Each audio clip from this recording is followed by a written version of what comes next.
Problem कर रहा वजह से। मुझे बस एक मैसेज कर दें कि एवरीथिंग इज परफेक्ट।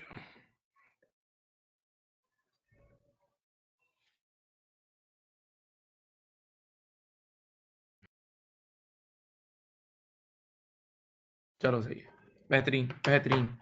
अच्छा जनाब, कल की क्लास के एंड में आप लोगों को कुछ असाइनमेंट दिया गया था जो आपको व्हाट्सएप भी कर दिया था मैंने। उम्मीद है आप लोगों ने वो ट्राई किया होगा, और नहीं भी किया या अगर नहीं हुआ तो मैं भी डिस्कस कर लेता हूँ, ठीक है। और फिर हम इंशाल्लाह आगे बढ़ेंगे विद द न्यू स्टैंडर्ड इंशाल्लाह। चलो जी,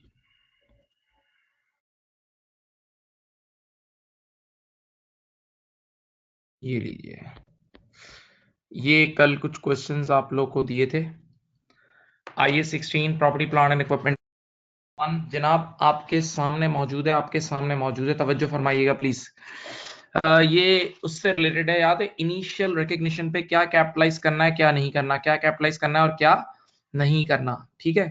तो आप लोगों को बेसिक उसूल ये सिखाया था कि हर वो खर्चा जिसके बगैर एसेट का वर्किंग कंडीशन में आना नामुमकिन हो, हर वो डायरेक्टली एट्रीब्यूटेबल कॉस्ट जिसके बगैर एसेट का वर्किंग कंडीशन में आना कैपिटलाइज होती थी, ओके। अब IS 16 property plant and equipment requires an asset to be measured on its original recognition in the financial statements. EW use its own staff assisted by contractors when required to construct a new warehouse for its own use. अब एक minute पहले यहां सुन लें बेटा, आप एक new asset bye करो और उसको इंस्टॉल कराओ, तो installation it's a sort of mini construction. Installation एक छोटी मिनी कंस्ट्रक्शन। तो इसी तरह आप एसेट को खरीदो नहीं बल्कि जीरो से कंस्ट्रक्ट करो, तो वो भी सारी कॉस्ट कैपिटलाइज होगी जब तक वो ऑन नहीं हो जाता। फिर बोल रहा हूं, आप चाहो तो एक तैयार बिल्डिंग खरीद लो तो वो भी कैपिटलाइज होगी। आप चाहो तो एक तैयार बिल्डिंग खरीद लो, वो भी नॉन करंट एसेट है। और आप चाहो तो जमीन खरीद के उस पर बिल्डिंग पूरी बनाओ, पूरी कंस्ट्रक्ट करो, तो भी वो पूरी जो कंप्लीट नई बिल्डिंग बनेगी वो भी नॉन करंट एसेट है। हाँ, बस फर्क ये होगा, पहले केस में जो तैयार बिल्डिंग खरीदी है डायरेक्ट वो कैपिटलाइज कर लोगे, दूसरे केस में आप आहिस्ता आहिस्ता जो कंस्ट्रक्शन कॉस्ट लगाते जाओगे वो कैपिटलाइज करोगे, ठीक है, राइट। अब सुने, सबसे first identify whether the cost listed below should be capitalised. Number 1, clearance of the site prior to commencement of construction. Yes, site preparation cost याद करो, मैंने उस लिस्ट में बताई थी इनिशियल रिकग्निशन वाली। साइट प्रिपरेशन कॉस्ट में मैंने ये एग्जांपल, आपको जहां पे काम करना है वहां ऑलरेडी कोई और चीज इंस्टॉल हुई हुई है, आपको जहां अपनी चीज इंस्टॉल करनी है वहां ऑलरेडी कोई और चीज इंस्टॉल हुई हुई है, तो पहले उस जगह को क्लीन करोगे, उस साइट को प्रिपेयर करोगे, तब जाके दूसरी चीज इंस्टॉल होगी ना। तो साइट प्रिपरेशन कॉस्ट कैपिटलाइज होती है, उसके बगैर दूसरे एसेट का वर्किंग कंडीशन में आना नामुमकिन है, तो ये कैपिटलाइज होगा, right. Number 2, professional surveyor fees for managing the construction work. हाँ भाई, मैंने एक वर्ड लिखवाया था प्रोफेशनल कॉस्ट, प्रोफेशनल कॉस्ट, उसमें मैंने एग्जांपल्स दी थी आर्किटेक्ट्स की, मैंने एग्जांपल दी थी लॉयर्स की। कई बार कुछ एसेट्स को खरीदने के लिए लॉयर्स बीच में रखने पड़ते हैं। कुछ एसेट्स ऐसे होते हैं जिनकी कंस्ट्रक्शन या जिनकी इंस्टॉलेशन कराने के लिए आर्किटेक्ट्स को भी बुलाना पड़ता है, तो उसके बगैर भी एसेट का वर्किंग कंडीशन में आना नामुमकिन है, तो डियर स्टूडेंट ये भी कैपिटलाइज हो जाएगा। अब तीसरी चीज, own staff wages for time spent working on construction. सुनो भाई, याद करो, आप लोगों को पढ़ाया गया था इंस्टॉलेशन कॉस्ट, लोगों को पढ़ाया गया था इंस्टॉलेशन कॉस्ट, इंस्टॉलेशन कॉस्ट, तवज्जो फरमाइए तवज्जो। तो आप ये याद रखना, आप शायद आपको पता भी हो कि इंस्टॉलेशन आप गैर बंदे से कराओ, गैरों से कराओ तो उसको भी पैसे देने पड़ेंगे, कैपिटलाइज होगी। और वही इंस्टॉलेशन आप अपने एम्प्लॉय से करा लो तो उनको भी आपको वेजेस देनी पड़ेगी। तो दोनों सूरत हाल में आप कैपिटलाइज कराओगे, क्योंकि दोनों सूरत हाल में इंस्टॉलेशन के बगैर एसेट का वर्किंग कंडीशन में आना नामुमकिन है। दोनों सूरत हाल में इंस्टॉलेशन के बगैर एसेट का वर्किंग कंडीशन में आना नामुमकिन है।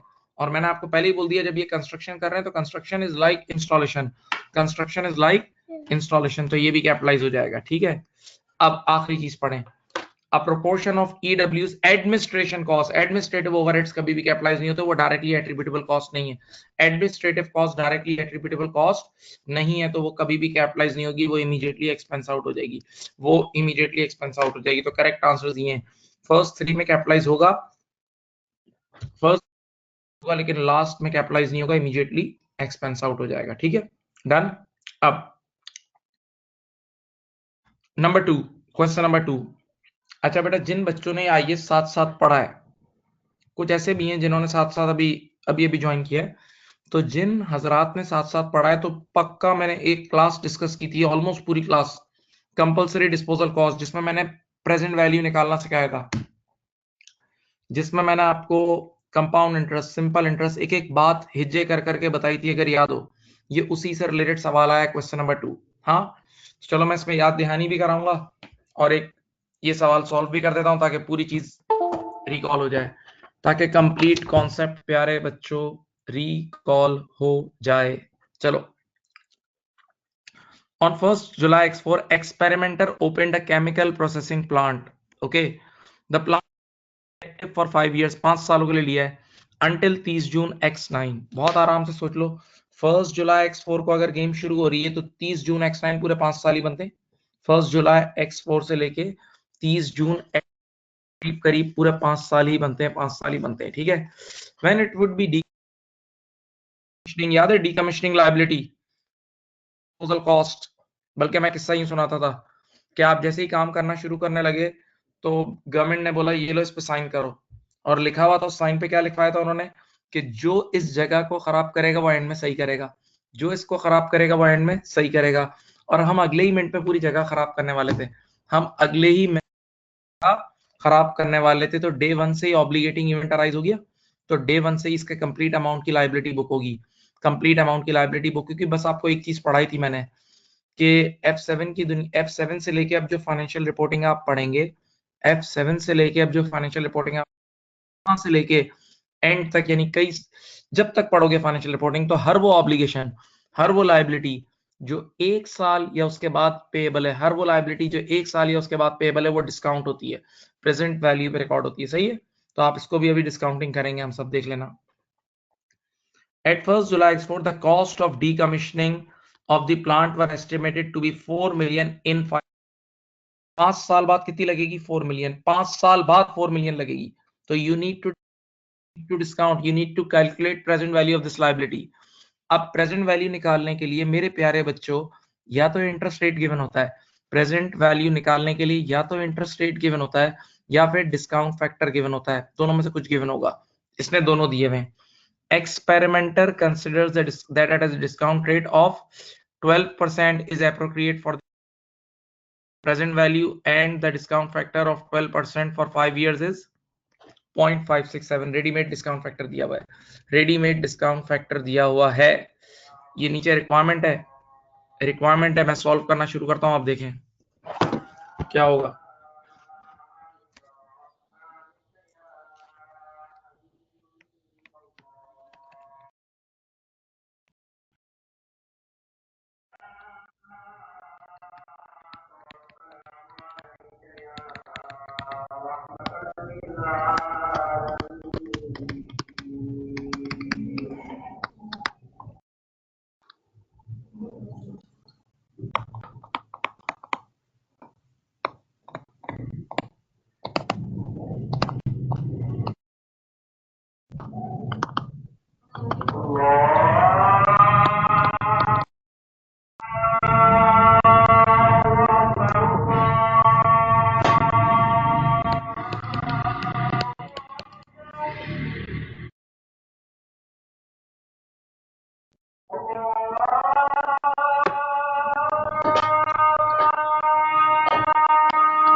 अजान हो रही है, एक मिनट में खामोश, अजान हो रही है।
चलें जी, बात सुने। 1 जुलाई X4 को हमने ये प्रोजेक्ट लिया है और 5 साल के बाद डीकमीशनिंग कॉस्ट लगेगी। तो हर वो ऑब्लिगेशन जो 1 साल या उसके बाद वाली होती है उसकी डिस्काउंटिंग करते हैं। डिस्काउंटिंग करने का सीधा साधा तरीका यही है, फ्यूचर कैश फ्लो की प्रेजेंट वैल्यू निकाल लो। फ्यूचर कैश फ्लो की प्रेजेंट वैल्यू निकाल लो, मैंने ये निकाल ली। फ्यूचर कैश फ्लो की प्रेजेंट वैल्यू कैसे निकालते हैं? That single cash flow multiply by discount factor, that future cash flow multiply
hello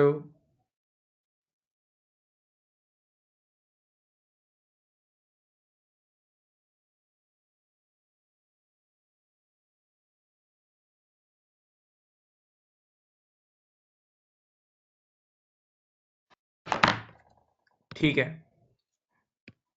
अब बात सुनिए।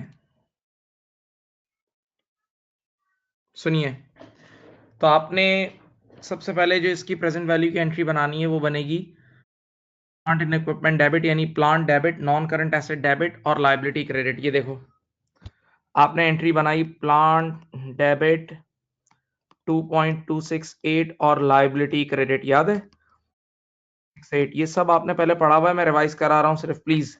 प्लांट डेबिट और लायबिलिटी क्रेडिट। अब ये लायबिलिटी कैलकुलेट हुई है थ्रू डिस्काउंटिंग, ये लायबिलिटी कैलकुलेट हुई है थ्रू डिस्काउंटिंग। तो जिस रेट पे डिस्काउंटिंग होती थी उसी रेट पे अनवाइंडिंग होगी, जिस रेट पे डिस्काउंटिंग उसी रेट पे अनवाइंडिंग। चेक करो सवाल में, डिस्काउंटिंग हुई है 12% पे, डिस्काउंटिंग किस पे हुई है, तो अनवाइंडिंग भी 12% पे होगी।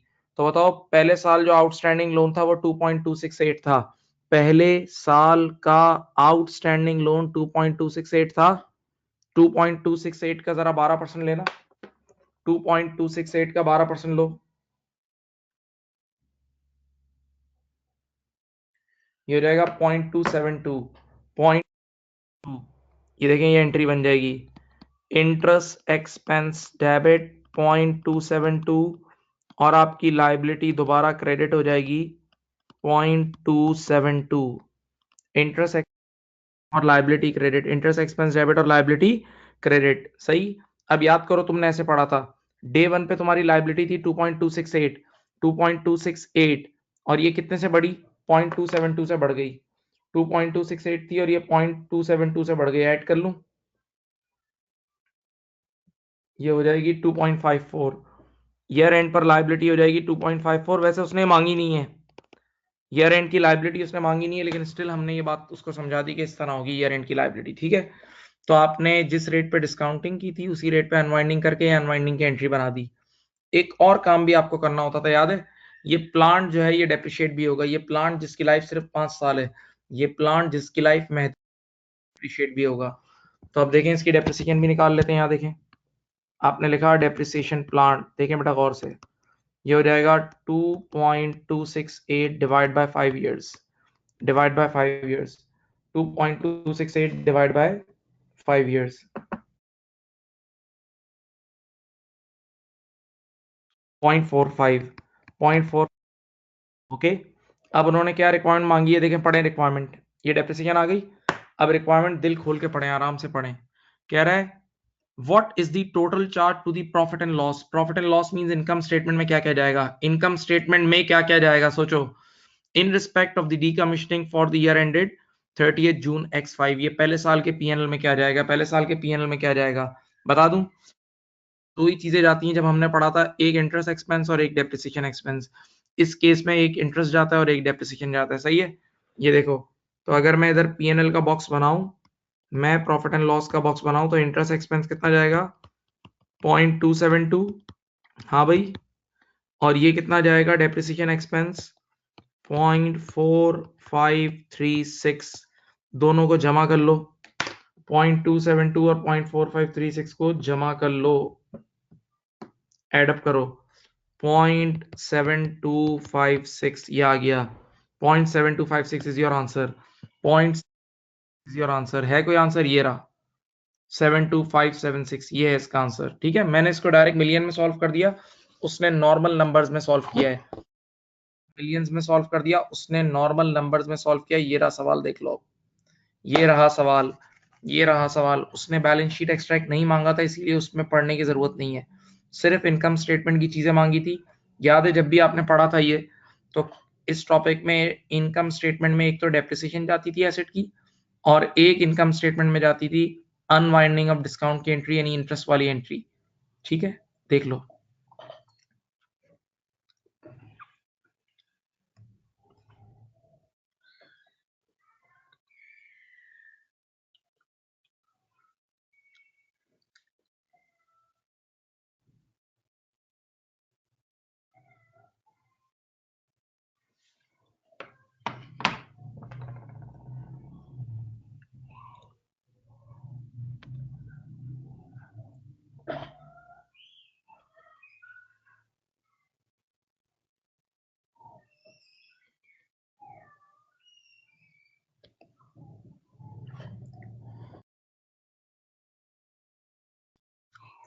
ये सिर्फ उस बंदे के काम, कंपलसरी डिस्पोजल कॉस्ट पड़ी भी है, प्लीज, उसी से लिंक था ये।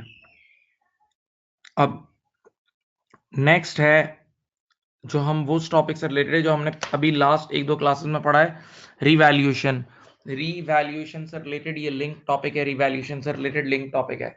पहले तो एक बात अपने कानों में दिमाग में भर लो, पहली एक बेसिक बात सुन लो बेटा, जमीन चाहे रिवैल्यू हो रही हो या नहीं हो रही हो, डेप्रिशिएट नहीं होती। फिर बोलो, जमीन चाहे रिवैल्यू हो रही हो या नहीं हो रही हो, डेप्रिशिएट नहीं होती है, डेप्रिशिएट नहीं होती है। चाहे रिवैल्यू हो रही हो या नहीं हो रही हो, डेप्रिशिएट नहीं होती है। और बिल्डिंग प्लांट ये सब जिनकी महदूद जिंदगी है वो डेप्रिशिएट होते हैं। सही है, ओके। तो अब पहले सवाल के लिए जहन बनाओ, हम एक एसेट बाय करेंगे पहले, लैंड एंड बिल्डिंग, इसमें दोनों होगा, लैंड भी होगा बिल्डिंग भी होगा। 1-2 साल डेप्रिशिएट करेंगे, ऑब्वियस ही बात है डेप्रिशिएट सिर्फ बिल्डिंग होगी, लैंड नहीं होगा। 2 साल बाद उस एसेट को रिवैल्यू करेंगे, रिवैल्यू हो गया। रिवैल्यूएशन के बाद जो बिल्डिंग का एलिमेंट होगा वो दोबारा डेप्रिशिएटिंग एसेट तो रिवैल्यूएशन के बाद भी डेप्रिशिएट होता है। तो वो जो डेप्रिशिएट किस तरह होगा बताऊं, तवज्जो सुने। वो डेप्रिशिएट होगा market value divide by remaining life, पढ़ा है आपने, market value divide by remaining life. लेकिन रिवैल्यू होने के बाद जमीन फिर भी डेप्रिशिएट नहीं होगी, जमीन डेप्रिशिएट होती ही नहीं है। सही, ओके। आइए इस तरतीब से चलते हैं, इस तरतीब से चलते हैं, इंशाल्लाह सीख जाएंगे। क्या लिखा है, an entity purchase a property for 6 million, total 6 million की प्रॉपर्टी खरीदी। 6 million means 60 lakh, 6 million means 60 lakh, okay. अब द लैंड 1 जुलाई x3, डेट याद रखना 1 जुलाई x3 को दी है। The land element of the purchase was 1 million. बेटा 6 मिलियन में से 1 मिलियन की जमीन थी, तो हुजूर वाला बाकी 5 मिलियन की बिल्डिंग होगी। 5 मिलियन की क्या होगी, building. The expected life of the building was 50 साल, 50। एंड रेजिडुअल वैल्यू वाज निल, कोई रेजिडुअल वैल्यू नहीं थी, ये जीरो थी। कोई रेजिडुअल वैल्यू निल नहीं थी, इसका मतलब क्या थी, जीरो थी। ठीक है, on 30 June x 30 June x5, यानी 2 साल शराफत से गुजारी और 2 साल बाद ये रिवैल्यू हो रही है। 2 साल बाद क्या हो रही है, रिवैल्यू हो रही है। अच्छा, पहले मैं वो 2 साल गुजार देता हूं, पहले मैं वो 2 साल गुजार देता हूं। आप देखें, इधर देखें, मैंने आपके सामने यहां लिखा लैंड, पहले एक, फिर यहां लिखा बिल्डिंग। मेरे प्यारे बच्चों गौर से देखना, आराम आराम से, सुकून। टोटल बेटा ये खरीदी गई थी कब, 1 जुलाई x3 को, 1 जुलाई x3 को खरीदी गई थी। जमीन थी 1 मिलियन की, 1 मिलियन को मैं 1000 लिख रहा हूं, बस 3 जीरो डाल रहा हूं, सही है। और बिल्डिंग थी बेटा 5000 की, कुल मिला के ये दोनों 6000। ओके, अब इन दोनों में से हुजूर वाला, प्लीज तवज्जो यार, इन दोनों में से जो चीज डेप्रिशिएट होगी वो बिल्डिंग होगी। इन दोनों में से जो चीज डेप्रिशिएट होगी बेटा वो क्या होगी, बिल्डिंग होगी। तो मैं बिल्डिंग को डेप्रिशिएट कर रहा हूं, देखो यहां कर रहा हूं, 5000 डिवाइड बाय 50 साल की आ गई, डिवाइड करो, एक साल की कितनी आ गई, 100, कट आ जाएगी 100। ठीक है, और बीच में 2 साल गुजरने हैं, 100 मल्टीप्लाई बाय 2, तो 2 सालों की 200 आ गई। हाँ, तो ये मैंने डेप्रिसिएशन लिखी बीच में, देखो 2 इयर्स। ठीक है बेटा, क्योंकि 2 साल गुजारने हैं। हजरत एक बात सुन लें कि सिर्फ बिल्डिंग को डेप्रिशिएट किया है, लैंड को डेप्रिशिएट नहीं किया हजरत, लैंड कभी डेप्रिशिएट नहीं होता। ठीक है, तो अब देखो यहाँ जब बिल्डिंग कम हो रही है तो अल्टीमेटली टोटल को भी मैंने कम कर दिया। दो भाई मैं 2 साल आगे आ गया, 2 साल बाद जमीन तो वही 1000 रुपए की है, बिल्डिंग 5000 माइनस 200, 5000 माइनस 200 एनबीवी हो गई होगी 4800। इन दोनों को मिलाया तो 4800 और 1000 कितना होता है, 5800। सही है, ये आ गई कैरिंग वैल्यू एट, अब रिवैल्यूएशन का दिन कौन सा है, 30 जून x5, 30 जून x5। अब मैं लिखता हूं मार्केट वैल्यू, इन लोगों की मार्केट वैल्यू लिखता हूं, इनकी मार्केट वैल्यू लिखता हूं, गौर से देखते रहें। बेटा बताओ, कह रहा है on 30 June x5 the property was revalued to 7 million, of which की वैल्यू हो गई, जिसमें से जमीन की 24, यानी 1240 की जमीन है, और बिल्डिंग कितने की हो गई, 5760। ये बात मुझे भी पता है और ये बात आपको भी पता है कि जब अपवर्ड रिवैल्यूएशन हुई है तो रिवैल्यूएशन रिजर्व क्रिएट हुआ होगा। बात को सुने, ये हम सबको पता है कि जब अपवर्ड रिवैल्यूएशन हुई होगी तो रिवैल्यूएशन रिजर्व क्रिएट हुआ होगा, मैं मानता हूं, इनकार नहीं है। लेकिन ये सवाल रिवैल्यूएशन रिजर्व का है ही नहीं। तो बस रिवैल्यू कर दो, एसेट की वैल्यू चेंज कर दो। लेकिन हम सबको पता है रिजर्व क्रिएट हुआ होगा, परेशान नहीं होना। अब आज के बाद भी एसेट डेप्रिशिएट होगा, लेकिन सिर्फ बिल्डिंग, जमीन अब भी नहीं होगी। जमीन तो डेप्रिशिएट होती नहीं है ना मेरे प्यारे बच्चों, सिर्फ बिल्डिंग डेप्रिशिएट होगी। अब देखो, और अब कैसे होगी? Market value divide by remaining life, market value divide by remaining life. अच्छा, 50 साल लाइफ थी बिल्डिंग की, बिल्डिंग की लाइफ 50 साल थी, 50 साल में से गुजर गए हैं 2 साल, तो अब रिमेनिंग लाइफ 48 ईयर्स रह गई होगी। ठीक है, अब ऊपर क्वेश्चन पढ़ो, आ जाओ। बिकी कब है, एसेट बिका कब है? भाई रिवैल्यू हुआ था यहाँ 30 जून x5 को रिवैल्यू हुआ था, और बिका 30 जून x7, 2 साल के बाद बिका है, 2 साल बाद बिका है, 2 साल बाद बिका है। प्लीज, तो पहले 2 साल और डेप्रिशिएट करो, 2 साल और डेप्रिशिएट करो, आ जाओ। ये देखें, मैंने यहां लिखा डेप्रिसिएशन अगेन 2 इयर्स, देखते रहो। और इस बार कैसे करूंगा? 5760 मार्केट वैल्यू है, डिवाइड बाय रिमेनिंग लाइफ कितनी है? 48 इयर्स इंटू 2। देख लेता हूं कितनी आती है डेप्रिसिएशन, डेप्रिसिएशन देख लेता हूं।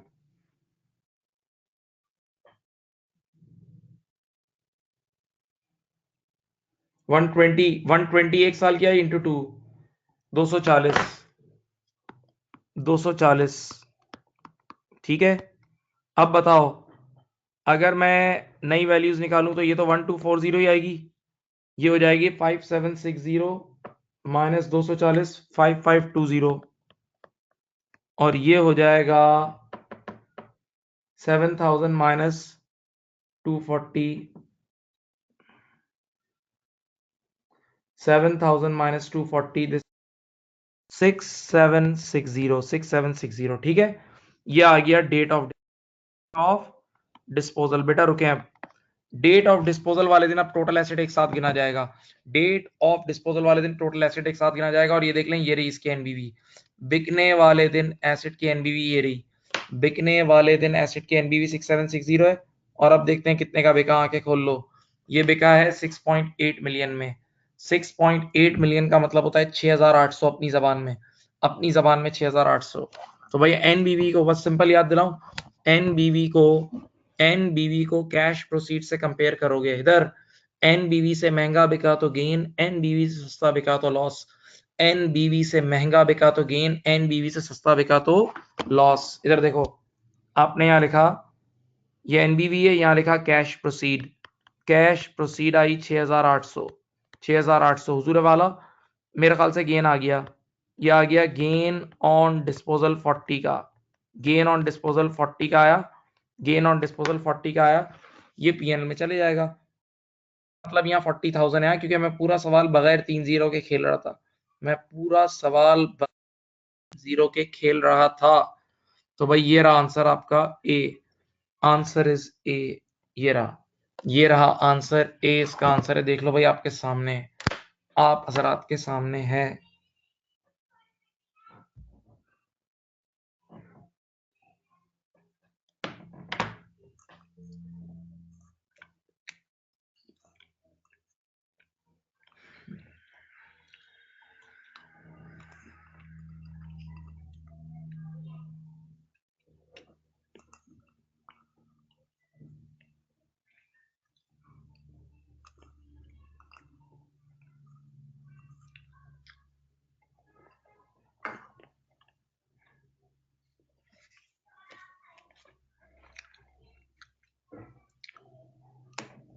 सही बात समझ गए?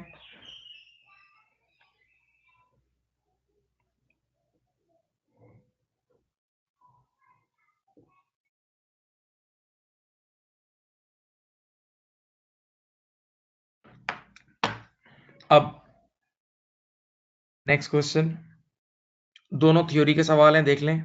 ये स्टेटमेंट्स कंफर्म याद है, मैंने आपको पढ़ाई है, सबको देखते हैं अब किसको याद है। स्टेटमेंट 1, ये रिवैल्यूएशन मॉडल और कॉस्ट मॉडल से रिलेटेड स्टेटमेंट थी। If the revaluation model is used for property, plant and equipment, revaluation must subsequently be made with sufficient regularity to ensure that the carrying amount does not differ materially from the fair value at each reporting date। बिल्कुल सही है। मैंने एक सवाल raise किया था पिछले दिनों, पिछली क्लासेस में, कि अगर कोई इदारा रिवैल्यूएशन मॉडल यूज कर रहा है, अगर कोई इदारा रिवैल्यूएशन मॉडल यूज कर रहा है तो वो अपने एसेट को कब कब रिवैल्यू करेगा? कोई इदारा रिवैल्यूएशन मॉडल यूज कर रहा है तो वो अपने एसेट को कब कब रिवैल्यू करेगा? हर हफ्ते, हर महीने, हर 2 महीने में, हर 3 महीने में, हर 6 महीने में, कब रिवैल्यू करेगा? जवाब क्या था? रिवैल्यूएशन फ्रीक्वेंटली होंगी और इस कदर फ्रीक्वेंटली होंगी कि आपकी मार्केट वैल्यू और कैरिंग वैल्यू में मटेरियल डिफरेंस ना हो, मार्केट वैल्यू और कैरिंग वैल्यू में मटेरियल डिफरेंस ना हो। और फिर मैंने उसकी समरी ये कही थी भी एसेट की मार्केट वैल्यू में मटेरियल चेंज आएगा, रिवैल्यूएशन होगा। अगर आप रिवैल्यूएशन, तो जब कभी भी एसेट की मार्केट वैल्यू में मटेरियल डिफरेंस आएगा, रिवैल्यूएशन होगा, रिवैल्यूएशन होगा। ओके नाउ, तो फर्स्ट स्टेटमेंट इज ट्रू, बिल्कुल सही है। स्टेटमेंट 1 बिल्कुल सही कह रहा है, यही बात आपको बताई गई थी। स्टेटमेंट 2 पढ़ें। When an item of property, plant and equipment is revalued, there is no need to requirement the entire class of asset to which the item belong must be revalued। ये झूठ बोल रहा है, ऐसी रिस्ट्रिक्शन है। अगर आज मैं डिफेंस वाली प्रॉपर्टी को रिवैल्यू करूंगा तो इमीडिएटली बाकी सारी प्रॉपर्टीज को भी रिवैल्यू करना होगा। याद है मैंने ये फ्रॉड सुनाया था कि लोग अच्छी अच्छी प्रॉपर्टीज को हर साल रिवैल्यू करते थे और बेकार प्रॉपर्टीज को 5 साल में एक बार करते थे। तो स्टैंडर्ड ने शर्त रखी है कि अगर अच्छी प्रॉपर्टी को रिवैल्यू करोगे तो बेकार को भी उसी वक्त करना पड़ेगा। याद आया कि अगर एक एसेट को रिवैल्यू करोगे तो उसकी कंप्लीट क्लास ऑफ एसेट को एक साथ रिवैल्यू करना, ये पढ़ाया था, ये पढ़ाया है। तो दिस स्टेटमेंट इज फॉल्स, ये झूठ बोल रहा है, झूठा है। हाँ भाई,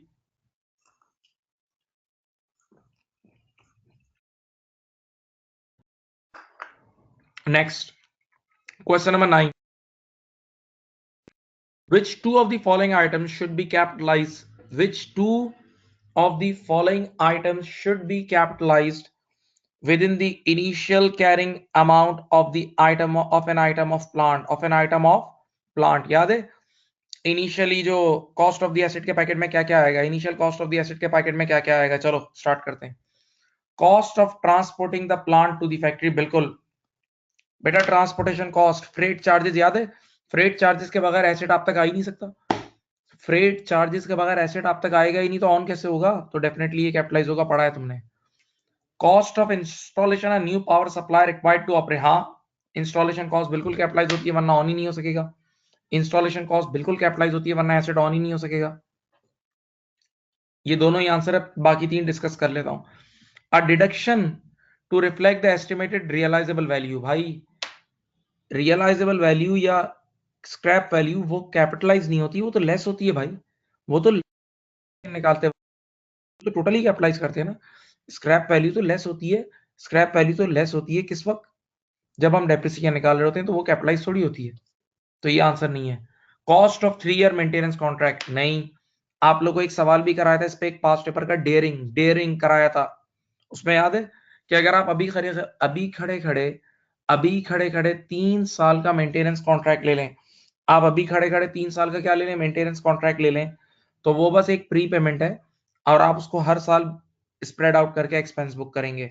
मैं नंबर के साथ याद दिलाता हूं, जब हम डेयरिंग का सवाल कर रहे थे तो उसमें उसमें 60,000 की एक मेंटेनेंस कॉस्ट की हमने पेमेंट की थी, याद है?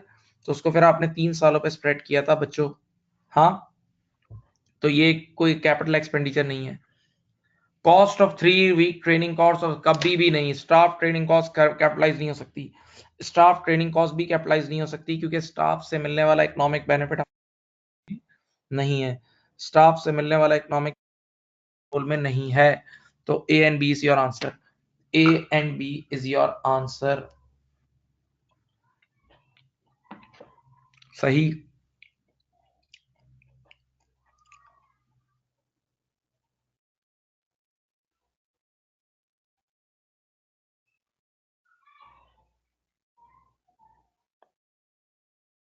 अब क्वेश्चन नंबर 10, तिब्बत एक्वाइड। अब पहले इससे पहले के सवाल कर रहा हूं, पहले जरा सा इसकी एक तस्वीर खींच लें, इस क्वेश्चन की एक फोटो खींच लें क्योंकि मैं स्क्रीन मूव करूंगा। वैसे तो मैंने आपको ये क्वेश्चन भेजा हुआ है लेकिन अब फुल फ्लैश आपके सामने होगा। इस सवाल की एक तस्वीर खींचना चाहें खींच लें, सवाल दूसरी तरफ होना चाहिए।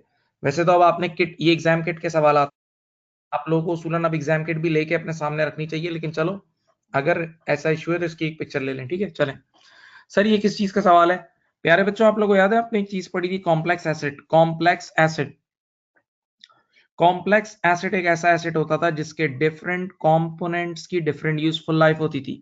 कॉम्प्लेक्स एसिड एक ऐसा एसिड होता था कि जिसके डिफरेंट कंपोनेंट्स की डिफरेंट यूजफुल लाइफ होती थी, डिफरेंट कंपोनेंट्स की डिफरेंट यूजफुल लाइफ होती थी। तो आप लोग क्या करते थे, हर कंपोनेंट को उसकी जिंदगी पे डिवाइड करके डेप्रिशिएट कर देते थे। हर कंपोनेंट को उसकी जिंदगी पे डिवाइड करके डेप्रिशिएट करते थे अलग अलग। याद है बेटा, ये ऐसा ही सवाल है। सुकून से, सुकून और इत्मीनान से इसको सुने और डेटा देखें अच्छी तरह। Tibet acquired a new office building on 1 October X4। ये डेट याद रखना, इस दिन खरीदी। या ये दिन डेट ऑफ परचेज याद रखना। It's initial carrying amount consist of, जमीन है, जमीन है एज इट इज जाएगी, डेप्रिशिएट होती नहीं है तो जब भी ईयर एंड पे दिखानी है एज इट इज दिखा देना। बिल्डिंग डेप्रिशिएट होती है और एयर कंडीशन सिस्टम भी होता है, ये दोनों करेंगे। देखें, the estimated life of the building structure and air conditioning are 25 years and 10 साल। बिल्डिंग की लाइफ 25 साल है, 25 ईयर्स बेटा जागे, और एयर कंडीशन की लाइफ है 10 साल। एयर कंडीशन की लाइफ कितनी है, 10 साल। ठीक है, अच्छा स्क्रैप वैल्यू भी बताता हूं आपको, नीचे देख लें। When the air conditioning system is due for replacement, it is estimated that the old system will be dismantled and sold for 5 lakh. Scrap value given है सिर्फ किसकी, एयर कंडीशन की। तो आपको पता है जब स्क्रैप वैल्यू गिवन होगी तो cost minus scrap value divide by life. जबकि बिल्डिंग की कोई स्क्रैप वैल्यू नहीं है तो वो जीरो लेंगे, बिल्डिंग की कोई स्क्रैप वैल्यू नहीं है तो जीरो लेंगे। सही है, ये इनिशियल सवाल आपके सामने है।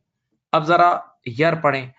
रिपोर्टिंग का जब भी कोई पेपर कर रहे हो, रिपोर्टिंग का पेपर जब भी कर रहे हो तो मेरे प्यारे बच्चों, आप लोगों के लिए एक चीज बहुत अहम होगी और वो होगी अकाउंटिंग पीरियड। अकाउंटिंग पीरियड आप लोगों के लिए बहुत ज्यादा अहम होगा।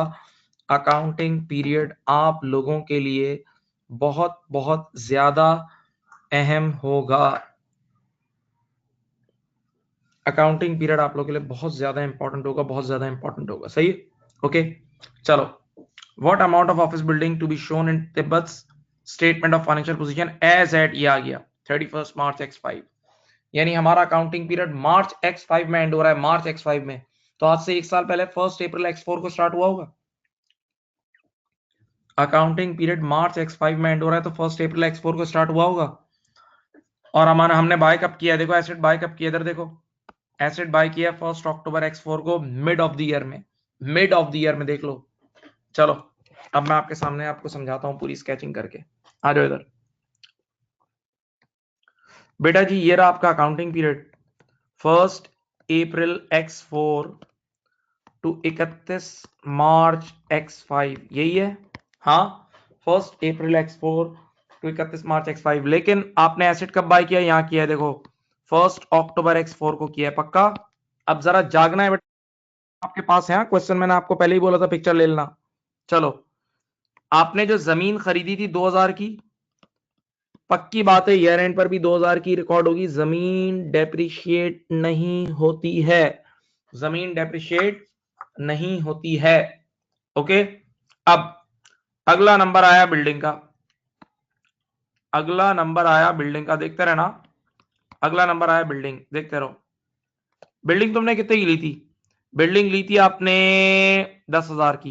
इधर देखो, बिल्डिंग ली थी 10,000 की, माइनस, अब देखते हैं कुछ डेप्रिशिएट भी हुई होगी बिल्डिंग। कैसे हुई होगी, 10,000, इधर देखें, डिवाइड बाय 25 ईयर्स, एक साल की आ गई। 10,000 डिवाइड बाय 25 ईयर्स करूंगा बिल्डिंग की लाइफ, तो एक साल की डेप्रिसिएशन आ गई। और बेटा हमने सिर्फ 6 महीने यूज की होगी, देखो हमने सिर्फ 6 महीने यूज की होगी, तो इंटू 6/12, ये देखो 6 महीने की डेप्रिसिएशन आ गई। ये 6 महीने की कॉस्ट में से लेस करो, 6 महीने की डेप्रिसिएशन उसकी कॉस्ट में से लेस करो तो उसकी एनबीवी आ जाएगी। एक मिनट मैं करता हूं।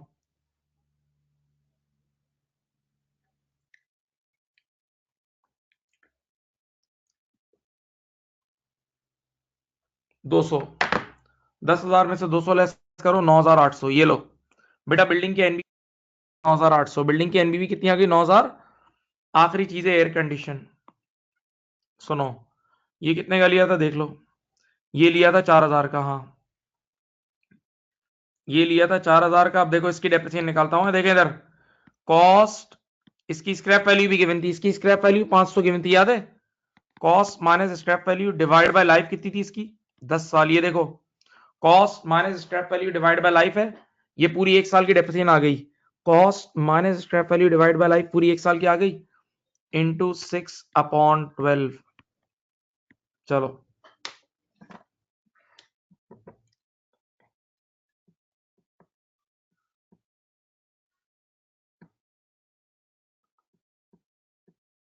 175 माइनस 4000, 175 आई तो 3825। लो भाई इसकी एनबीवी बची 3825। अब बताओ ईयर एंड पे कह रहा है इन तीनों की मिला के इसकी इसकी इसकी और इसकी मिला लो तीनों की 2000 प्लस 2800 प्लस 3825 15625। जनाब जनाब सवाल सॉल्व 625 आपकी एनबीवी है। आपके ईयर के एंड की एनबीवी मेरे प्यारे बच्चों है 15625। ये रहा। उम्मीद है किसी जवान ने ये खुद से भी किया होगा। उम्मीद है किसी ने। ए आंसर है इसका। इसका आंसर है ए। इसका आंसर है ए।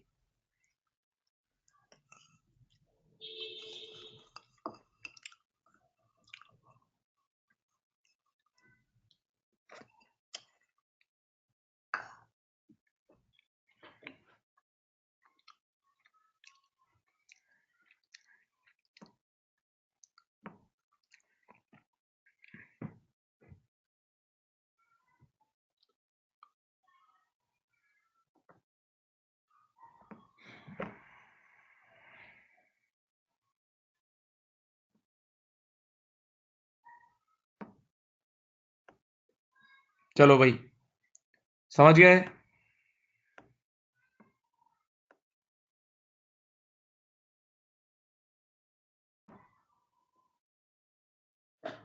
चलो अब आखिरी MCQ question number 11। Question number 11 अच्छा है, बहुत अच्छा है। आपके पास उम्मीद है तस्वीर होगी इसकी भी। क्वेश्चन नंबर 11 मेरे प्यारे बच्चों ये रहा। पहले पहले इस पे थोड़ा मेहनत शुरू करते हैं। The following trial balance extract relate to property which is owned by Vuitton as at 1st April X4। 1st April X4 का मतलब ईयर की बिगनिंग। 1st April X4 का मतलब ईयर की बिगनिंग, ईयर की बिगनिंग, ईयर की beginning. 1st April X4 year की beginning है और ईयर का एंड है 31 March X5। 1st April X4 year की बिगनिंग है और ईयर का एंड है, नीचे देख लो 31 मार्च X5। अकाउंटिंग पीरियड दिमाग में दही की तरह जमा लो। बिल्कुल सवाल में accounting period is very very important. ठीक है। अब जरा अच्छा डेटा है जो कल की क्लास से लिंक है। कल मैंने ये सवाल कराए थे। बताओ ईयर के स्टार्टिंग में प्रॉपर्टी की कॉस्ट 12000 है। कितनी है? 12000। और इसकी ओरिजिनल लाइफ है 20 साल। ये देखो ईयर के स्टार्टिंग में प्रॉपर्टी की कॉस्ट है 12000 और उसकी ओरिजिनल लाइफ है 20 साल। अभी आंखों आंखों में सॉल्व करा रहा हूं, आंखों आंखों में। जहां भी बैठे हुए हो, जहां भी बैठे हो 12000 को 20 से डिवाइड करो। जहां भी बैठे हुए हो 12000 को 20 से डिवाइड करो तो एक साल 600। अगर तुम ये देखो, अगर तुम 12000 को डिवाइड बाय 20 करो तो एक साल की आ गई 600 पर एनम। 600 per annum. हाँ। और जरा यहां देखो ईयर के स्टार्टिंग पे एक्यूमुलेटेड डेप्रिसिएशन कितनी है? ईयर के स्टार्टिंग पे एक्यूमुलेटेड डेप्रिसिएशन है 3600। ईयर के स्टार्टिंग पे आज तक की डेप्रिसिएशन है 3600 और एक साल की है 600। सोचो ईयर के स्टार्टिंग में एक्यूमुलेटेड डेप्रिसिएशन है 3600 और एक साल की है 600। तो बताओ कितने साल पहले एसेट लिया था? दिमाग से सोचो, दिमाग से सोचो सोचो। 3600 डिवाइड बाय 600, 6 साल। इसका मतलब ईयर के बिगनिंग पे खड़े हैं तो मैं यूं कॉन्फिडेंस से ये बात बोल सकता हूं कि 6 साल पहले मैंने एसेट खरीदा था। जब मैं ईयर के बिगनिंग पे खड़ा हूं तो मैं कॉन्फिडेंस से ये बात कह सकता हूं कि 6 साल पहले मैंने एसेट खरीदा था, यानी 6 साल हो चुके हैं। अच्छा, ओरिजिनल लाइफ थी 20 साल, ओरिजिनल लाइफ थी 20 साल और ईयर के बिगनिंग तक 6 साल गुजर चुके हैं। ओरिजिनल लाइफ थी 20 साल और ईयर के बिगनिंग तक 6 साल गुजर चुके हैं, तो इसका मतलब 14 साल रह गए होंगे। 14 14 ईयर्स रह गए होंगे। हाँ पक्का। तो ईयर के स्टार्टिंग में 14 ईयर्स रह गए होंगे मेरे पे। हाँ। अब सुनो, अब सुनो। अब हुआ क्या? देखो रिवैल्यूएशन कब हो रही है? On 1st October X4, year के मिड में हो रही है रिवैल्यूएशन।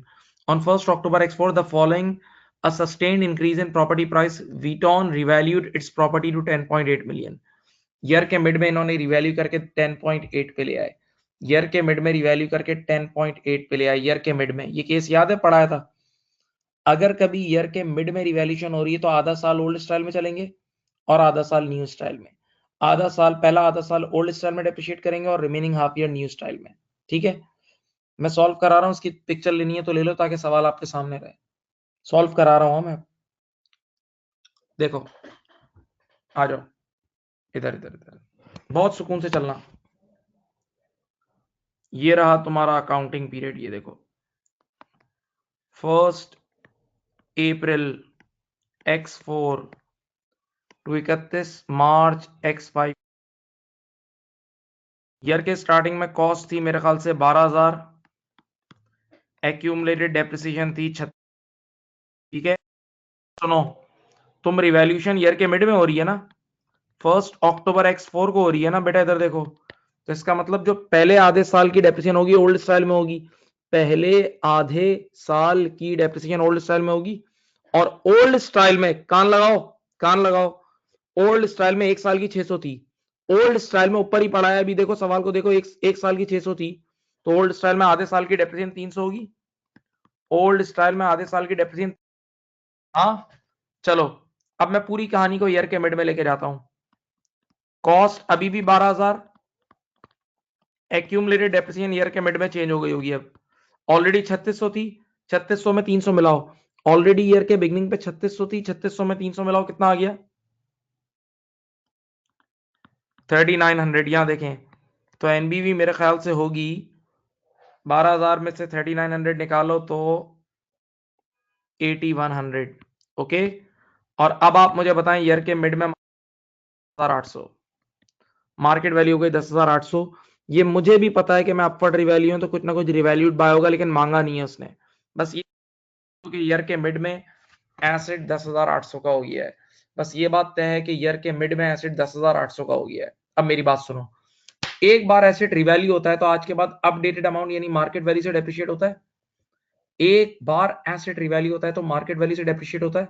और फॉर्मूला क्या था सोचो, market value divide by remaining life, market value divide by remaining life, market value divide by remaining life. अब रिमेनिंग लाइफ मैंने ऊपर ही निकलवा दी थी। सोचो, ईयर के स्टार्टिंग पे 6 साल गुजर चुके थे, ईयर के स्टार्टिंग पे एसिड 6 साल पुराना था और अभी आधा साल और गुजर गया है। ईयर के स्टार्टिंग पे एसिड 6 साल पुराना था और अभी आधा साल और गुजर गया, तो 6.5 साल हो गए, 6.5 साल गुजर चुके हैं। यार ओरिजिनल लाइफ कितनी थी? 20 साल। ओरिजिनल लाइफ थी 20 साल, ओरिजिनल लाइफ थी 20 साल। तो 20 साल में से अगर 6.5 साल गुजर चुके हैं तो अब ईयर के मिड में रिवैल्यूएशन वाले दिन 13.5 साल बचे होंगे। सोच लो बेटा, बेटा 20 साल में से 6.5 ईयर्स अगर हम निकाल दें तो बेटा अब 13.5 साल रह गए ना। हाँ, तो अब देखें आखिरी, ये देखो मैं न्यू डेप्रिसिएशन निकाल रहा हूं इसकी। मार्केट वैल्यू कितनी थी? 10,800 डिवाइड बाय 13.5 साल, देखते रहना, 10,800 डिवाइड बाय 13.5 साल।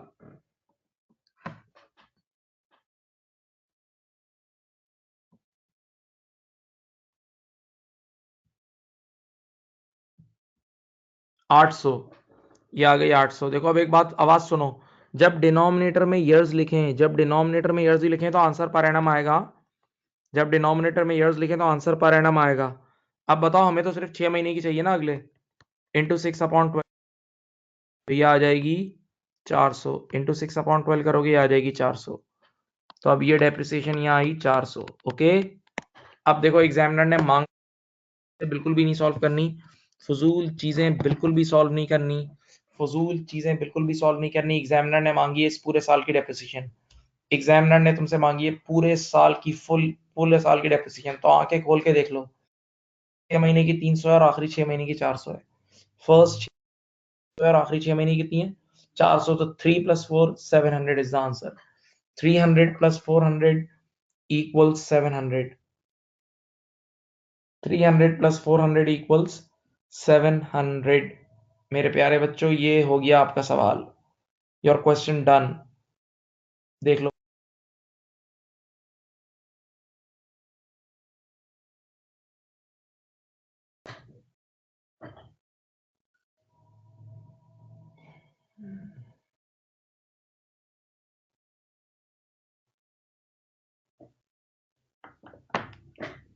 सही।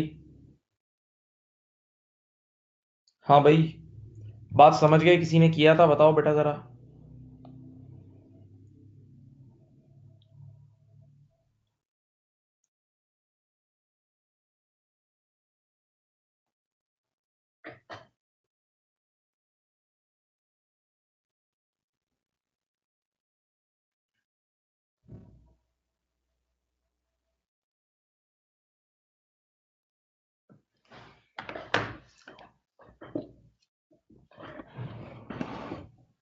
चलो अब इस पॉइंट पे हम नया स्टैंडर्ड शुरू करते हैं, जितना रिमेनिंग टाइम उसमें हम नया स्टैंडर्ड करेंगे आज। ठीक है जी, आंसर भी टिक कर देता हूं। ये रहा आंसर सी, इसका आंसर है सी।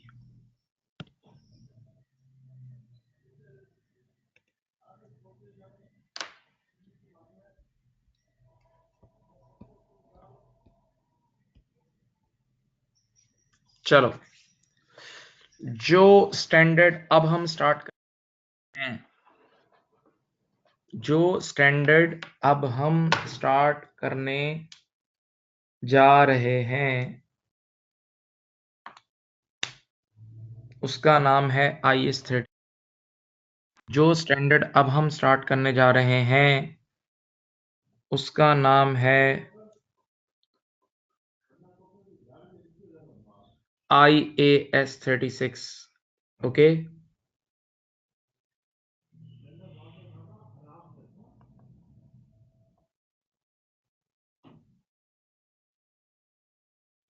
चलो सबसे पहली चीज IS36 का नाम है इम्पेयरमेंट। बेटा आप रेडी रहे, बिल्कुल जागे।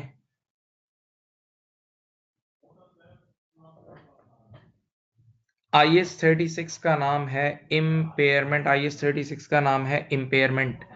बच्चे का पहला सवाल, मासूमाना सवाल, सर ये इम्पेयरमेंट क्या? तो मैंने कहा इम्पेयरमेंट का मतलब sudden fall in the value of a non current asset. Sudden fall in the value of non current asset, asset की वैल्यू में सडन अचानक से गिराव आ जाना। तो बच्चे ने कहा हमने अपनी लाइफ में एक चीज पढ़ी थी, डेप्रिसिएशन। हमने अपनी लाइफ में एक चीज पढ़ी थी, डेप्रिसिएशन। तो डेप्रिसिएशन से भी तो एसेट की वैल्यू गिरती थी। हमने अपनी लाइफ में एक चीज पढ़ी थी, डेप्रिसिएशन, और सर हमने पढ़ा है कि डेप्रिसिएशन से भी एसेट की वैल्यू गिरती थी। बात तो सही है, बात बिल्कुल सही है, लेकिन मैं फर्क बता देता हूं। देखो मैंने पहली लाइन में क्या लिखा है, difference between depreciation and impairment. सुनो, डेप्रिसिएशन क्या था?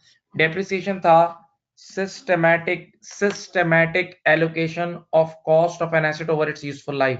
यानी डेप्रिसिएशन हमेशा किसी ना किसी निजाम को फॉलो करता था। डेप्रिसिएशन हमेशा किसी ना किसी किसको फॉलो करता था? निजाम को फॉलो करता था। डेप्रिसिएशन हमेशा किसी ना किसी निजाम को फॉलो करता था।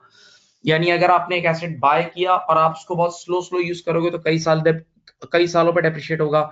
और इन दी ऑन दी अदर हैंड अगर आपने एसेट बाय किया और उसको बहुत ज्यादा यूज करना शुरू कर दिया, एक्सट्रीम यूज करना शुरू कर दिया, तो जल्दी जल्दी डेप्रिशिएट होगा। याद है? ओके, तो इसका मतलब हुआ कि डेप्रिसिएशन किसी निजाम को, किसी यूजेज करता था, जबकि मेरे प्यारे बच्चों इंपेयरमेंट किसी निजाम को फॉलो नहीं करता। इंपेयरमेंट क्या है? Sudden fall in the value of an asset. Sir में खुदा ना खास्ता किसी गाड़ी का एकदम एक्सीडेंट हो जाना, खुदा ना खास्ता किसी गाड़ी का एकदम एक्सीडेंट हो जाना, तो गाड़ी के एक्सीडेंट से गाड़ी की वैल्यू धाड़ एकदम गिर जाती है। ये इंपेयरमेंट है, ये डेप्रिसिएशन नहीं है। ये डेप्रिसिएशन नहीं है, डेप्रिसिएशन नहीं है, ये इंपेयरमेंट है। और मिसाल दूं, बेटा एक बंदे ने खरीदा आईफोन 7, लेकिन जैसे ही अब नया फोन आया, नई टेक्नोलॉजी आया आईफोन एक्स, तो नए फोन के आते ही पुराने फोन की वैल्यू धाड़ एकदम गिरेगी। ये डेप्रिसिएशन नहीं है, ठक, ये इंपेयरमेंट है। ये इंपेयरमेंट है, सही है? ओके, तो पहली चीज जो मैंने आपको बताई वो क्या है? Difference between depreciation and impairment. Difference between depreciation and impairment. तो मेरे प्यारे प्यारे बच्चों, डेप्रिसिएशन क्या था? Systematic allocation of cost of an asset over it's useful life. जबकि इंपेयरमेंट किसी सिस्टम, किसी निजाम को फॉलो नहीं करता, वो थर्ड एकदम वैल्यू गिरा देता है, एकदम वैल्यू गिरवा देता है, वो एकदम वैल्यू गिरवा देता है। सही? ओके, अब अगली चीज, सुकून सुकून से सुने। कोई इदारा, तवज्जो फरमाइएगा, तवज्जो तवज्जो बहुत ज्यादा प्लीज बेटा। कोई भी इदारा, कोई भी इदारा डायरेक्टली इंपेयरमेंट, कोई भी इदारा डायरेक्टली इंपेयरमेंट बुक नहीं करता। पहले मेरी तरफ देखें, बहुत तरीके से बताऊंगा। पहले इंपेयरमेंट का इशारा मिलता है, इंपेयरमेंट की हिंट मिलती है, उसकी इंडिकेशन मिलती है। पहले इंपेयरमेंट का इशारा, उसकी हिंट, उसकी इंडिकेशन मिलती है। उसके बाद आप करते हो इंपेयरमेंट टेस्ट, फिर उसके बाद आप करते हो इंपेयरमेंट टेस्ट, और टेस्ट का रिजल्ट आता है यस या नो, हुआ है या नहीं हुआ। वापस से सुनो, जल्दी नहीं करना, सुनो। सबसे पहले इंपेयरमेंट की हिंट मिलती है, इशारा मिलता है, इंडिकेशन मिलता है, सबब नजर आता है इंपेयरमेंट का। आप फौरन से भागते हो, जैसे ही इंपेयरमेंट की हिंट मिलती है आप टेस्ट कराते हो, और टेस्ट के बाद रिजल्ट में पता लग जाता है इंपेयरमेंट हुई या नहीं हुई। इसको यूं समझो, कि यार खुदा ना खास्ता किसी को की बीमारी का नाम सुना है, डायबिटीज। तो डायबिटीज का बीमारी का पता कैसे लगता है? बहुत सारी निशानियां होती हैं कि अचानक से वीकनेस होने लगती है। आपको अगर हाथ पे कट लग गया, कहीं कट लग गया, तो जो डायबिटिक पेशेंट होते हैं उसका वो कट जल्दी हील नहीं होता, बहुत लेट। जिस समय कहीं लग गया तो वो दर्द जाता ही नहीं है, हफ्तों हफ्तों तक नहीं जाता। ये डायबिटिक पेशेंट का इशू है। हाँ, ये डायबिटिक पेशेंट का एक ये भी निशानी होती है कि भूख बहुत अचानक, थोड़ी थोड़ी देर में एक्सट्रीम भूख, ये सब डायबिटिक की निशानी है। तो जब आपकी बॉडी ऐसी निशानियां बोलने लगती है ना, जब आपकी बॉडी ऐसी हिंट देने लगती है, तो आप भागते हो और आप अपना टेस्ट कराते हो। शुगर का टेस्ट होता है एक HbA1c, जिनको पता होगा उनको पता होगा, जो लोग इसमें इन्वॉल्व हैं। तो शुगर का, डायबिटिक का टेस्ट कराते हो और टेस्ट के बाद पता लग जाता है कि आपको शुगर है या नहीं। नहीं समझे? नहीं समझे? तो इसका मतलब कोई भी इदारा इंपेयरमेंट डायरेक्ट नहीं करता। पहले इंपेयरमेंट की हिंट मिलती है, इशारा मिलता है, सबब मिलता है, इंडिकेशन नजर आती है। जैसे ही इंडिकेशन नजर आती है, आप जाके फौरन टेस्ट करते हो, इंपेयरमेंट टेस्ट करते हो, और फिर पता लगता है कि इंपेयरमेंट हुई या नहीं हुई, इंपेयरमेंट हुई या नहीं हुई। सही है? ओके। अब ये हिंट दो टाइप की होती है, ये हिंट दो टाइप की होती है। एक होती है इंटरनल हिंट्स और एक होती है एक्सटर्नल हिंट्स। मैंने अभी इंटरनल हिंट में एक एग्जांपल दी थी डैमेज की, याद है? मैंने एक मिसाल दी थी डैमेज की, कि डैमेज हमारी गाड़ी को लग गया, तो हमारी गाड़ी डैमेज होने के मतलब आपको गिर गई है। और एक्सटर्नल हिंट में मैंने एग्जांपल दी थी चेंजेस इन टेक्नोलॉजी की। चेंजेस इन टेक्नोलॉजी मैंने आईफोन की एग्जांपल दी थी। सही है सर? ये तो बहुत सारी आपने बातें लिखी हुई हैं जी, ये सारी थ्योरी की बात आज ही की क्लास में पढ़ाऊंगा इंशाल्लाह। आज ही की क्लास में पढ़ाऊंगा। पहले मैं जरा एक बेसिक सवाल करा के सिर्फ तुम्हें उस सवाल से गुजारूं, उस सवाल से गुजारता हूं, तुम्हें आदत डाल देता हूं सवाल की। यानी पहले मैकेनिज्म समझाने दो मुझे। तो मेरे प्यारे बच्चों, मैंने क्या कहा कि डायरेक्ट कोई भी इंपेयरमेंट नहीं बुक करता। पहले इंपेयरमेंट की हिंट मिलती है, इशारा मिलता है, इंडिकेशन मिलती है, सबब नजर आता है। जैसे ही सबब नजर आता है तो आप भागे भागे जाते हो और इंपेयरमेंट टेस्ट करते हो। क्या करते हो? इंपेयरमेंट टेस्ट करते हो। और टेस्टिंग के बाद पता लग जाता है कि आपकी इंपेयरमेंट है या नहीं है। ठीक है? अब स्टोरी सुने। जागना जरूरी है, फर्ज है। आपने एक एसेट 1 जनवरी 2008 को 1 लाख रुपए का बाय किया था। आपने एक एसेट 1 जनवरी 2008 को 1 लाख रुपए का बाय किया था। सही है? उस एसेट की लाइफ थी 10 साल। बहुत आराम से सुने। और कोई स्क्रैप वैल्यू नहीं थी। तो आपने 1 लाख को डिवाइड बाय 10 करा, 1 लाख को डिवाइड बाय 10 करा, तो इस 1 साल की डेप्रिसिएशन आ गई 10,000। इस 1 साल की डेप्रिसिएशन कितनी आ गई? 10,000। आप 10,000 लेस करा तो आपकी ईयर पहले साल के एंड पे 31 दिसंबर 08 के एंड पे एनबीवी आ गई 90।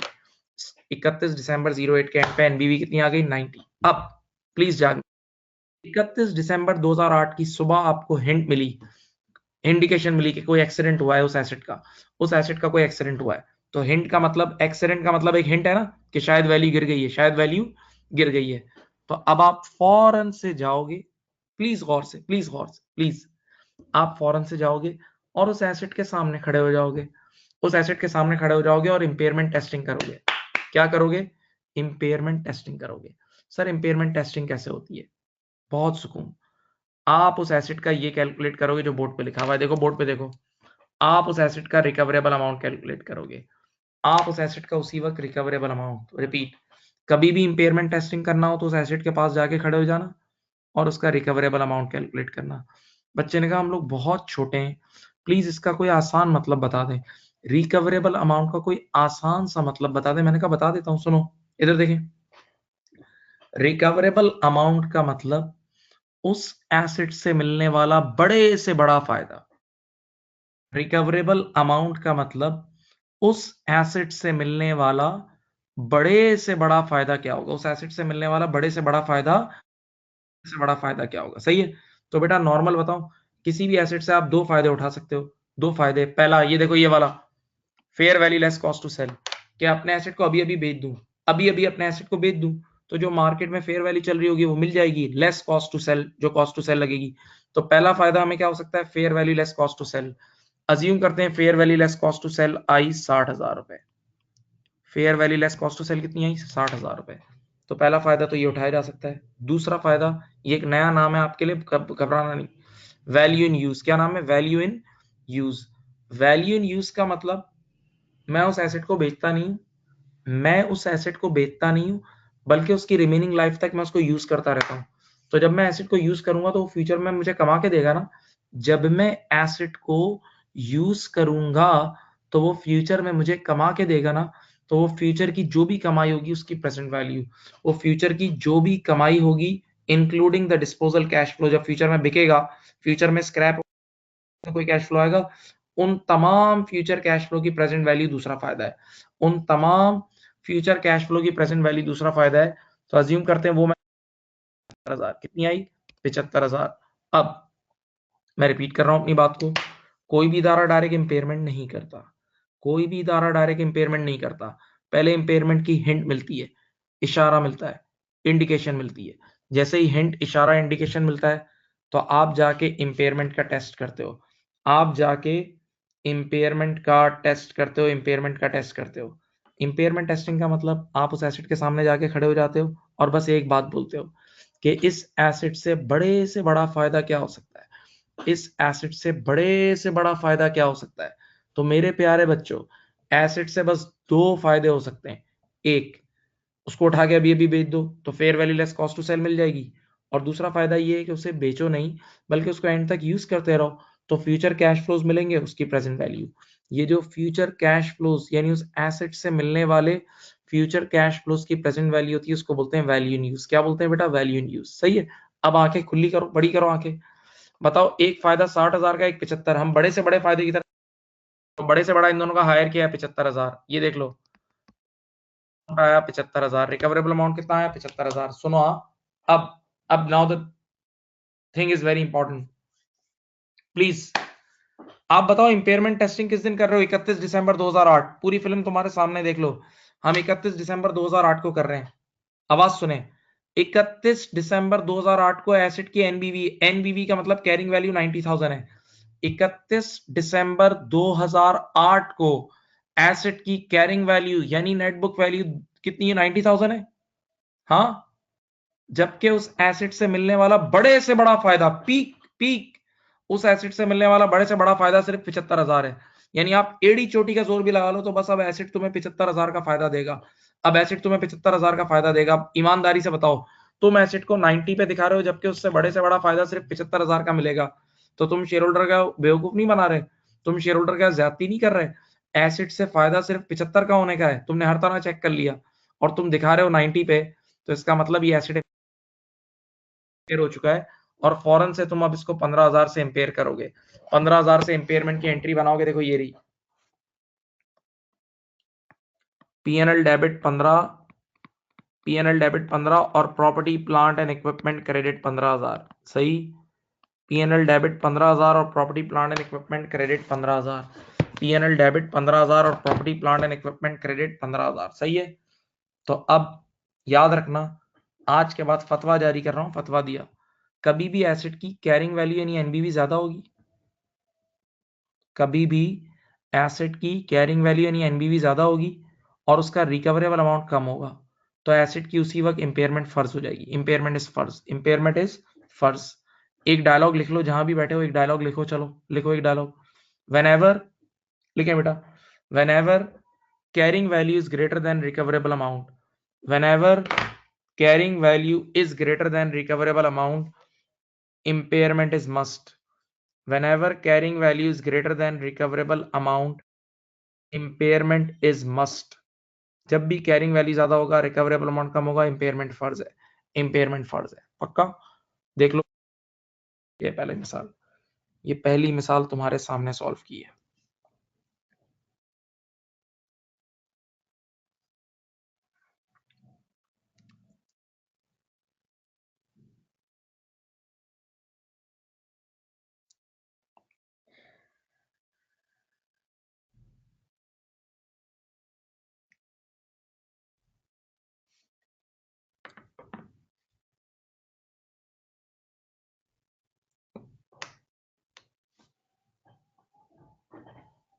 सही। अब मेरी बात सुने, आराम से सुकून से मेरी बात सुने। ये निजाम तो मैंने आपके सामने पूरा कर दिया।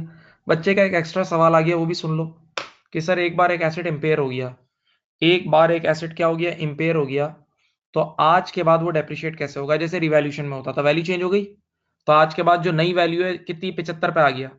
दिसंबर 2008 के एंड पे एसेट 90 का था, 90 से आप 75 पे ले आए, तो आज के बाद यही 75,000 डिवाइड बाय रिमेनिंग, यही 75,000 डिवाइडेड बाय रिमेनिंग लाइफ होगा। और रिमेनिंग लाइफ कितनी होगी, अब 9 साल होगी। बेटा 10 साल में से 1 साल गुजर गया है, तो यही 75,000 डिवाइड बाय 9 ईयर्स करोगे तो अगले सालों की डेप्रिसिएशन आना शुरू हो जाएगी। अगले सालों की डेप्रिसिएशन आना शुरू हो जाएगी, पक्का जी? बोले।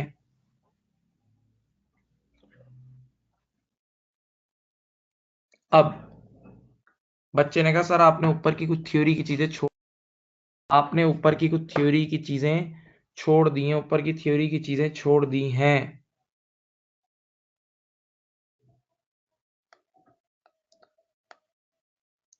कुछ ऊपर की थ्योरी, मैंने कहा हाँ बिल्कुल, वो अब मैं वो थ्योरी लॉजिकली समझाता हूँ, सोच सोच के समझाऊंगा, ठीक है? चलो, अच्छा मुझे पहले बताएं, वैल्यू इन यूज के बारे में मैंने क्या बोला था आपको? मैंने ये बोला था, देखो, वैल्यू इन यूज का मतलब present value of future cash flows, future cash flows की present value, future cash flows की present value, future cash flows की प्रेजेंट वैल्यू, ये वैल्यू इन यूज होती है, सही है? ओके, बात सुनो। यानी अगर कोई ऐसी फिल्म देखना चाहे तो ऐसा होगा, जैसे तुम लोग F2 में नहीं पढ़ते थे, F2 या F9 किसी ने पढ़ा, F2 में तो पढ़ते थे ना। यानी सारे फ्यूचर कैश फ्लोज होंगे, देखो ये सारे कैश फ्लोज लिखे हुए हैं, ये फ्यूचर कैश फ्लोज लिखे हुए हैं, इसको तुम डिस्काउंट फैक्टर से मल्टीप्लाई करोगे। यानी आपको पता है ना प्रेजेंट वैल्यू कैसे निकालते हैं, cash flows into discount factor. तो आप डिस्काउंट फैक्टर से मल्टीप्लाई करोगे तो सारी प्रेजेंट वैल्यूज आ जाएंगी, उनको सबको ऐड करोगे तो ये आ जाएगा VIU। VIU का मतलब वैल्यू, यू का मतलब क्या है, वैल्यू इन यूज। VIU का मतलब होता है वैल्यू इन यूज। ओके, पक्का? बोलो। तो ये इस तरह बस वैल्यू इन यूज। चलो मैं थोड़ी बातें करता हूँ, तुम्हें एक हल्का सा एक और एक्सपेरिमेंट दिखाता हूँ। चलो बेटा, जो एग्जाम्पल मैंने आपके सामने सॉल्व किए, प्लीज एक्टिव एक्टिव प्लीज, जो एग्जाम्पल मैंने आपके सामने सॉल्व किया उसमें मैंने वैल्यू, उसमें इंपेयरमेंट आ रही है 15, कितनी आ रही है, 15। अब मैं जरा उस एग्जाम्पल को जरा सा छेड़ रहा हूं, देखो तुम्हारे सामने मूव करूंगा, देखो तुम। मैं इस वैल्यू इन यूज को 75 की जगह करता हूं 70, जरा देखना। मैंने वैल्यू इन यूज को 75 की जगह किया 70, करा। वैल्यू इन यूज को 75 की जगह कितना किया, 70 किया। तो जब वैल्यू इन यूज 70 की तो इन दोनों का हायर अब कितना आया, ये भी 70,000 हो गया, ये भी 70 हो गया, हाँ भाई सही। और जैसे देखते रहो, यानी मैंने जैसे ही वैल्यू इन यूज गिराई, मैंने जैसे ही वैल्यू इन यूज गिराई, इधर रिकवरेबल अमाउंट भी गिरा, और रिकवरेबल अमाउंट के गिरते ही इंपेयरमेंट बढ़ जाएगी। अब इंपेयरमेंट 90 और 70 का फर्क कितना है, 20,000 आएगी ना? नहीं समझे? मैंने वैल्यू इन यूज गिराई तो रिकवरेबल अमाउंट भी गिर गया, आंखें से देखो ना। जब तो रिकवरेबल अमाउंट भी गिरा, और रिकवरेबल अमाउंट गिरा तो और इंपेयरमेंट हुई, और इंपेयरमेंट पैदा हुई, रिकवरेबल इंपेयरमेंट हुई, पक्का? ये सब तुमने अपनी आंखों से देखा है, अब डायलॉग बोल रहा हूं, कुछ डायलॉग सुनना। इसका मतलब सुनना, वैल्यू इन यूज का, वैल्यू इन यूज का गिर जाना किसी भी वजह से इंपेयरमेंट की हिंट है, क्योंकि वैल्यू इन यूज के गिरने की वजह से इंपेयरमेंट होती है। तुमने देखा ना अभी, वैल्यू इन यूज के गिरना किसी भी वजह से इंपेयरमेंट की हिंट बन सकता है। वैल्यू इन यूज का गिरना किसी भी वजह से इंपेयरमेंट की हिंट बन सकता है, इंपेयरमेंट की हिंट बन सकता है, सही? हाँ, पक्का? अब सोचो वैल्यू इन यूज होती क्या है। अब जरा इधर से इधर इधर इधर जोड़ दो, वैल्यू इन यूज क्या होती है? वैल्यू इन यूज होती है फ्यूचर कैश फ्लोज की present value, future cash flows की प्रेजेंट वैल्यू। हाँ, तो जरा सोचो, अगर कभी, तवज्जो दो यार, तवज्जो दो, अगर कभी किसी वजह से फ्यूचर कैश फ्लो गिरना शुरू हो जाए तो अल्टीमेटली ये प्रेजेंट वैल्यू भी गिर जाएगी। जैसे फ्यूचर कैश फ्लो एसेट से मिलने वाले फ्यूचर कैश फ्लो गिरना शुरू हो जाए तो ये प्रेजेंट वैल्यू भी गिर जाएगी, और प्रेजेंट वैल्यू गिर जाएगी तो वैल्यू इन यूज भी गिर जाएगी, प्रेजेंट वैल्यू गिर जाएगी तो वैल्यू गिर जाएगी, और वैल्यू इन यूज गिर जाएगी तो इंपेयरमेंट नहीं हो जाएगी, वैल्यू इन यूज गिरेगी तो इंपेयरमेंट नहीं होगी, सोचो। हाँ, नहीं समझे? वैल्यू इन यूज गिरेगी तो इंपेयरमेंट नहीं हो जाएगी। तो फ्यूचर कैश फ्लोज कभी भी गिर जाए किसी भी एसेट के, फ्यूचर कैश फ्लोज किसी भी एसेट के कभी भी गिर जाए, वो इंपेयरमेंट की हिंट है, वो इंपेयरमेंट की हिंट है, देख लो ना। हाँ, हाँ, चलो अब मैं ऊपर थ्योरी का लेक्चर समझा रहा हूं तुम्हें पूरा, आ जाओ। मैंने ये तुम्हारे सामने हिंट्स ऑफ इंपेयरमेंट लिखी है, जाग जाओ। हिंट्स ऑफ इंपेयरमेंट में पहली हिंट्स क्या है, पहला टॉपिक क्या है, इंटरनल हिंट्स। देखो भाई पहला टॉपिक है इंटरनल हिंट्स। क्या लिखा हुआ है, damage to an asset, asset का डैमेज हो जाना, एक्सीडेंट हो जाना, कोई बॉम्ब ब्लास्ट हो जाना। भाई सीधी बात है, ये इशारे हैं कि एसेट की वैल्यू गिर गई है, तो हिंट है ना। Number two B, change in use of asset. ये पढ़ो, change in use of asset. इस पर एक मिसाल, change in use of asset, इस पर एक मिसाल देता हूं, इधर देखो। Change in use of asset पर एक मिसाल देता हूं। भाई मेरी चलती थी बसेस, मेरा ट्रांसपोर्ट का काम था, बस चलती थी बहुत रश वाले एरिया में, जैसे बहादुराबाद से चलती थी और बहादुराबाद से टावर तक जाती थी मेरी बस, बहादुराबाद से टावर, स्टॉक एक्सचेंज सब। तो ये कितने रश वाले एरियाज हैं, तो बसेस फुल भर भर के जाती थी, तो फ्यूचर कैश फ्लोज भी अच्छे नजर आ रहे थे। अब मैंने पता नहीं क्या हुआ मुझे कि मैंने अब अपना यूज चेंज कर दिया, अपना रूट चेंज कर दिया। मैंने कहा अब मेरी बस बहादुराबाद से पहले डिफेंस जाएगी फिर क्लिफ्टन जाएगी। तो जरा सोचो, अब जब मैंने अपना डिफेंस और क्लिफ्टन का रूट ले लिया, तो डिफेंस और क्लिफ्टन तो सुनसान एरिया है, 2-2 हजार गज के वहां घर हैं और हर घर में 4-4 गाड़ियां, 3-3 गाड़ियां हैं। तो बेटा अब तो मेरी बस में इतने लोग नहीं बैठेंगे ना, तो अब मेरे बस के फ्यूचर के कैश फ्लोज कम नहीं हो जाएंगे। और जब फ्यूचर के कैश फ्लोज कम हो जाएंगे तो ये इंपेयरमेंट की हिंट है। फ्यूचर के कैश फ्लोज कम हो जाएंगे तो ये इंपेयरमेंट की हिंट है। हाँ सही। तो C, planning to sell an asset, planning to sell an asset, बहुत गौर से सुनना। अच्छा मैं इंपेयरमेंट नहीं पढ़ा रहा, मैं इंपेयरमेंट की हिंट पढ़ा रहा हूं। हिंट मिलेगी, हिंट मिलेगी तो हम जाके टेस्ट करेंगे, फिर हमें पता लगेगा इंपेयरमेंट हुई या नहीं हुई, जरूरी नहीं। हम तो सिर्फ इशारे पढ़ रहे हैं, इशारे। Planning to sell an asset, आपने एक एसेट को बेचने निकाला है, आपने एक एसेट को बेचने निकाला है, आपने एक एसेट बेचने निकाला है। एसेट का बेचने निकालना खुद इटसेल्फ एक इंपेयरमेंट की हिंट है। एसेट का बेचने निकालना खुद इटसेल्फ एक इंपेयरमेंट की हिंट है। बताऊं क्यों? मुमकिन है ये इतना मनूस एसेट हो के कुछ कमा के ही नहीं दे रहा हो नहीं समझे? बेचने उसी को निकालते हैं जो बेकार हो, तो इसका मतलब ये एक दलील है कि बेकार हो चुका है।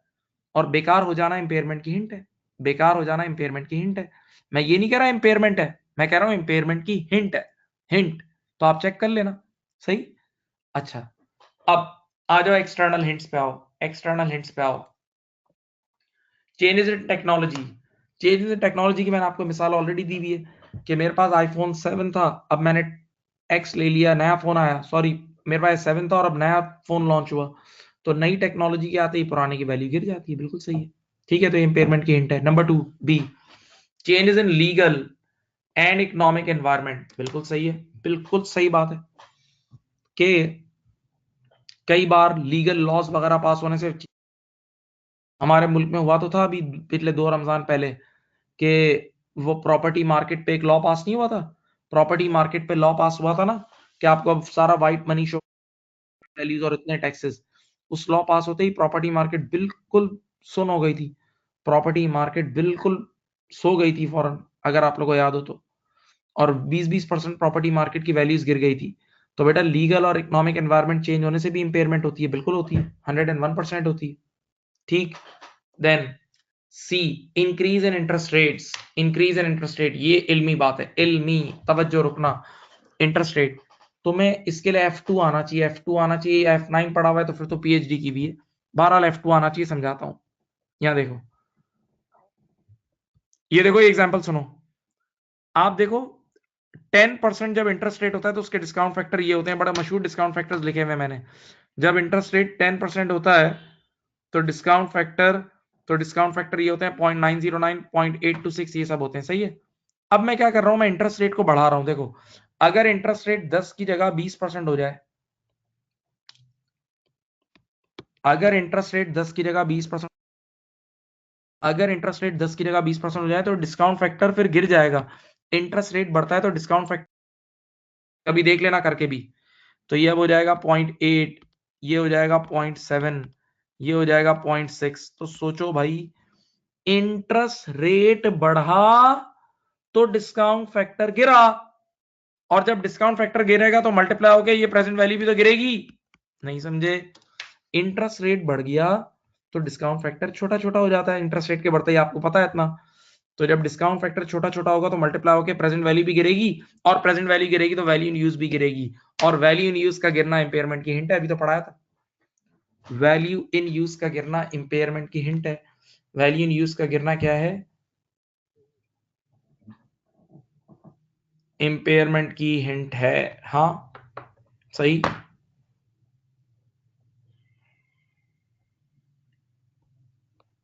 तो मैंने कितनी बातें बता दी?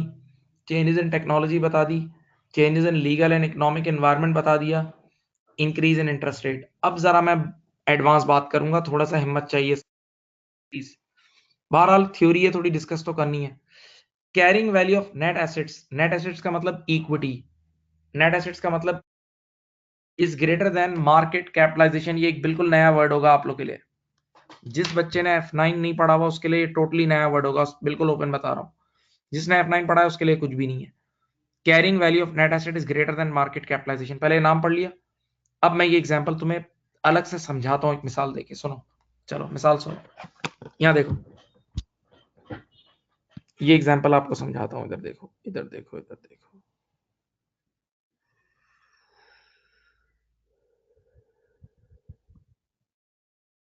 यहां समझाता हूं, ये देखो,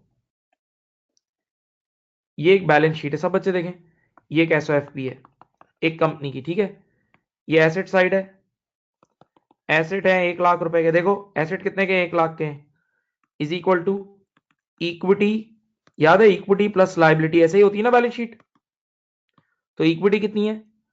इक्विटी है 70,000 रुपए की, और लाइबिलिटी है 30,000 रुपए की, ठीक है।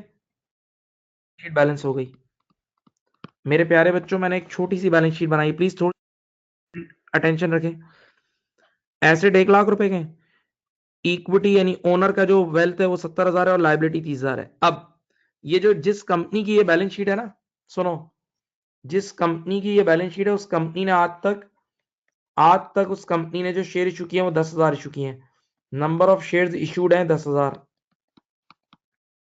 सही है। इस कंपनी के जो total number of shares issued हैं वो 10,000 है। इस कंपनी के टोटल नंबर ऑफ शेयर्स यानी 100%, सिंपल। इस कंपनी ने अपने जो 100% शेयर इशू किए हैं वो 10,000 शेयर है। और एक शेयर, कान खोलो कान खोलो, एक शेयर स्टॉक मार्केट में $5 का बिक रहा है। मार्केट प्राइस एक शेयर की चल रही है $5। तो जरा सोचो, सोचो, कंप्लीट 10,000 शेयर यानी 100% कंपनी, 10,000 शेयर इसके टोटल शेयर है ना, यानी 100% शेयर 10,000 शेयर है। तो अगर कोई आज ये पूरी चलती हुई कंपनी, बचपन में F3 में कंसोलिडेशन पढ़ा है, पूरी चलती हुई कंपनी को खरीद, मल्टीप्लाई बाय 5, मार्केट में शेयर कितने का? 5। तो 10,000 मल्टीप्लाई बाय 5 कितना होता है? 50,000। इसको बोलते हैं मार्केट कैपिटलाइजेशन। क्या बोलते हैं? Market capitalisation. इसको बोलते हैं market capitalisation. What is market capitalisation? Your total number of shares, your total number of shares issued into your share price, your total number of shares issued into your share price, your total number of shares issued into your share price। तो हमने आज तक 10,000 share issue किए हैं, हमने आज तक 10,000 share issue किए हैं, और एक शेयर की प्राइस कितनी है? मार्केट प्राइस कितनी है? $5। तो इसका मतलब हमारी पूरी 100% कंपनी को मार्केट के लोग सिर्फ 50,000 में खरीदने को तैयार हैं। हमारी 100% कंपनी को मार्केट में लोग 50,000 का खरीदने को तैयार है। और अब डायलॉग सुनो, और हम अपनी इक्विटी कितनी दिखा रहे हैं? 70,000। हम अपने नेट एसेट्स यानी इक्विटी दिखा रहे हैं 70,000। तो इसका मतलब मार्केट में लोग हमें सिर्फ 50,000 में खरीदने को तैयार हैं, और हम ये कह रहे हैं कि हम 70,000 रुपए के हैं। तो ये इंपेयरमेंट है यार, इंपेयरमेंट की हिंट है कि शायद आप अपने आप को ओवर स्टेट करके दिखा रहे हो, आप गिर चुके हो, रियलिटी में आप गिर चुके हो लेकिन ओवर स्टेट दिखा रहे हो। तो this is also one of the hints of impairment. This is also one of the hints of, ये भी इंपेयरमेंट का। मैं ये नहीं बोल रहा इंपेयरमेंट है, मैं ये नहीं बोल रहा इंपेयरमेंट है, मैं कह रहा हूं इंपेयरमेंट का इशारा है। इंपेयरमेंट का इशारा है कि आप दुनिया के सामने दिखा रहे हो कि हम 70,000 के, हमारी इक्विटी 70,000 की, जबकि आपको, आपकी पूरी कंपनी को चलता हुआ लोग, आपकी कंप्लीट कंपनी को चलता हुआ लोग सिर्फ 50,000 में खरीदने को तैयार है। हाँ, तो बेटा इसको कहते हैं इंपेयरमेंट, इंपेयरमेंट की हिंट। ये भी एक इंपेयरमेंट की हिंट है, ये भी एक इंपेयरमेंट की हिंट है प्लीज।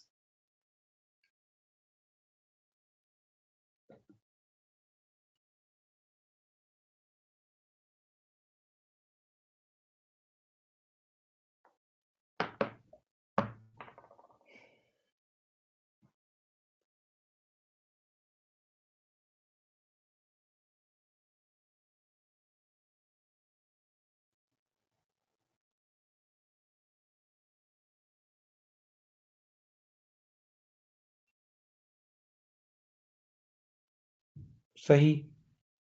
अब नेक्स्ट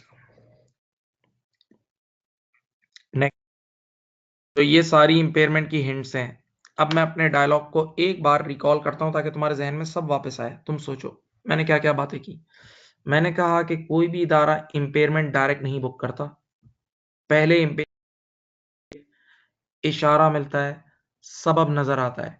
हिंट, इशारा, इंडिकेशन, सबब। जैसे ही सबब नजर आता है आप इंपेयरमेंट टेस्ट करते हो। टेस्टिंग याद है? टेस्टिंग कैसे करते थे? उस एसिड के पास जाके खड़े हो जाते हो और उसका रिकवरेबल अमाउंट निकालते हो। रिकवरेबल अमाउंट का मतलब क्या था? उस एसिड से मिलने वाला बड़े से बड़ा फायदा। उस एसिड से मिलने वाला बड़े से बड़ा फायदा। तो वो दो थे, एक था fair value less cost to sell और दूसरा था वैल्यू इन यूज।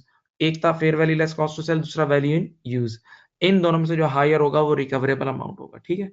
अब रिकवरेबल अमाउंट को कंपेयर करना उस दिन के एनबीवी से, जिस दिन इंपेयरमेंट की हिंट मिली है उस दिन के एसिड की कैरिंग वैल्यू यानी एनबीवी से कंपेयर करना। अगर, सुन लो बेटा, अगर एनबीवी ज्यादा हो और रिकवरेबल अमाउंट कम हो तो इसका मतलब एसिड वाकई गिर गया है, तो उसी वक्त इंपेयरमेंट फर्ज हो जाएगी। लेकिन हाँ, अगर एनबीवी कम हो और रिकवरेबल अमाउंट का ज्यादा हो तो नीचे लिख देना नो इंपेयरमेंट। ऐसा भी तो होता है ना, ब्लड टेस्ट कराओ और बीमारी ना हो, अल्लाह ताला बचाने वाले। आपको डर लग रहा है, ब्लड टेस्ट कराया लेकिन बीमारी है ही नहीं, तो ऐसा यहाँ भी होता है कि आपने इंपेयरमेंट टेस्टिंग की और नीचे रिजल्ट क्या है? No impairment. No impairment. अब बच्चे ने कहा हम बच्चे हैं, मैंने कहा मुझे पता है, तो एक बेसिक सा सवाल करें, एक छोटा सा बेसिक सा सवाल कराएं, छोटा सा। चलो बेसिक सा सवाल कराते हैं, आहिस्ता आहिस्ता थोड़ी सी आदत हो जाएगी, इंशाल्लाह सीख जाओगे। ये लो आ गया सवाल। देखें, मैंने फर्स्ट, देखिए मैं अपनी कहानी सुना रहा हूं खुदा इस सवाल में। मैंने 1 जनवरी 06 को एसेट खरीदा 20,000 रुपए का, नजर आ रहा है? मैंने 1 जनवरी 06 को एसेट कितने का खरीदा? 20,000 रुपए का एसेट बाय किया। ठीक है। अब और उसकी लाइफ कितनी थी? 5 साल। लाइफ कितनी थी? 5 साल। तो मैं 20,000 को डिवाइड बाय 5 करूंगा तो यहां डेप्रिसिएशन आ जाएगी पहले साल 4,000, देखते रहो, और दूसरे साल की डेप्रिसिएशन भी आ जाएगी 4,000। ऐसा ही है बेटा, पहले साल की डेप्रिसिएशन भी आ जाएगी 4,000 और दूसरे साल की डेप्रिसिएशन भी आ जाएगी 4,000। अब मैं अगर 20 में से 4 और 4 लेस करूंगा तो 2 नेटबुक वैल्यू कितनी आ जाएगी? 2 साल के बाद एनबीवी आ जाएगी 12,000। सही है। अब मैंने सवाल खुद बनाया तो मैं फिल्म भी पूरी खुद ही सुनाऊंगा।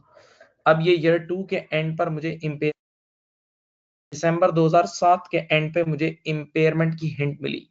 क्या हिंट मिली? कि भाई कोई एक्सीडेंट हो गया, कुछ भी हो गया, हिंट मिली। ठीक है। तो जैसे ही बेटा हिंट मिली दिसंबर 7 के एंड पे, तो मुझे उसी वक्त निकालना होगा रिकवरेबल अमाउंट। क्या निकालना होगा? Recoverable amount. सही है। मैंने यहां बच्चों की तरह लिख दिया, देखो, रिकवरेबल अमाउंट आर ए लिख दिया। क्या लिख दिया? R A. R A is higher of दो चीजें, एक तरफ आता है fair value less cost to sell, एक तरफ हम क्या लिखते हैं?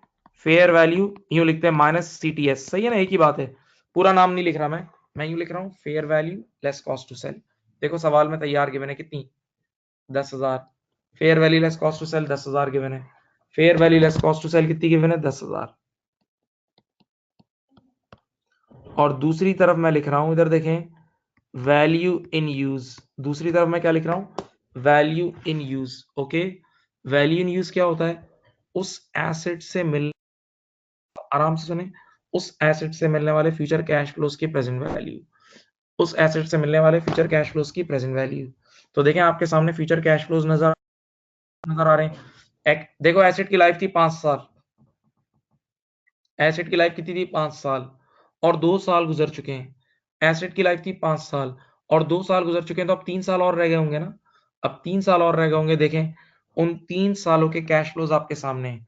Expected future cash flows at 31 December 07। एक साल बाद मिलेगा 3,000, 2 साल बाद मिलेंगे 2,000 और 3 साल बाद 6,000, ये 3 मिलने के। और इंटरेस्ट रेट है 10%। इंटरेस्ट रेट कितना है? 10%। सही है। चलो मैं आपको इन तीनों की प्रेजेंट वैल्यू निकाल देता हूं, बहुत सुकून से निकल आएगी। यहां देखें मैंने क्या करा, मैंने यहां लिखा कैश फ्लोज, लिखा पहली हेडिंग। देखें बेटा, इधर लिखा डिस्काउंट फैक्टर और यहां लिखा प्रेजेंट वैल्यू। देखो बेटा, कैश फ्लोस कितने कितने, 3000, 2000 और 6000, ईयर 1, ईयर 2 और ईयर 3, ये 3000, 2000 और 6000, सही है। अब बेटा मैं आपके सामने डिस्काउंट फैक्टर लिखूं 10, याद है, आप चाहें तो खुद निकाल भी लें, मुझे तो याद है 0.909 पहले साल का होता है, 0.826 और 0.751 मल्टीप्लाई करें 309,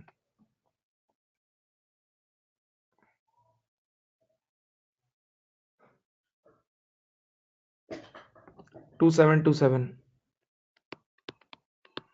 ठीक है, 2000 इंटू 0.826, 1652, सही है, 6000 इंटू 0.751, 4506, बेटा तीनों को ऐड कर लो।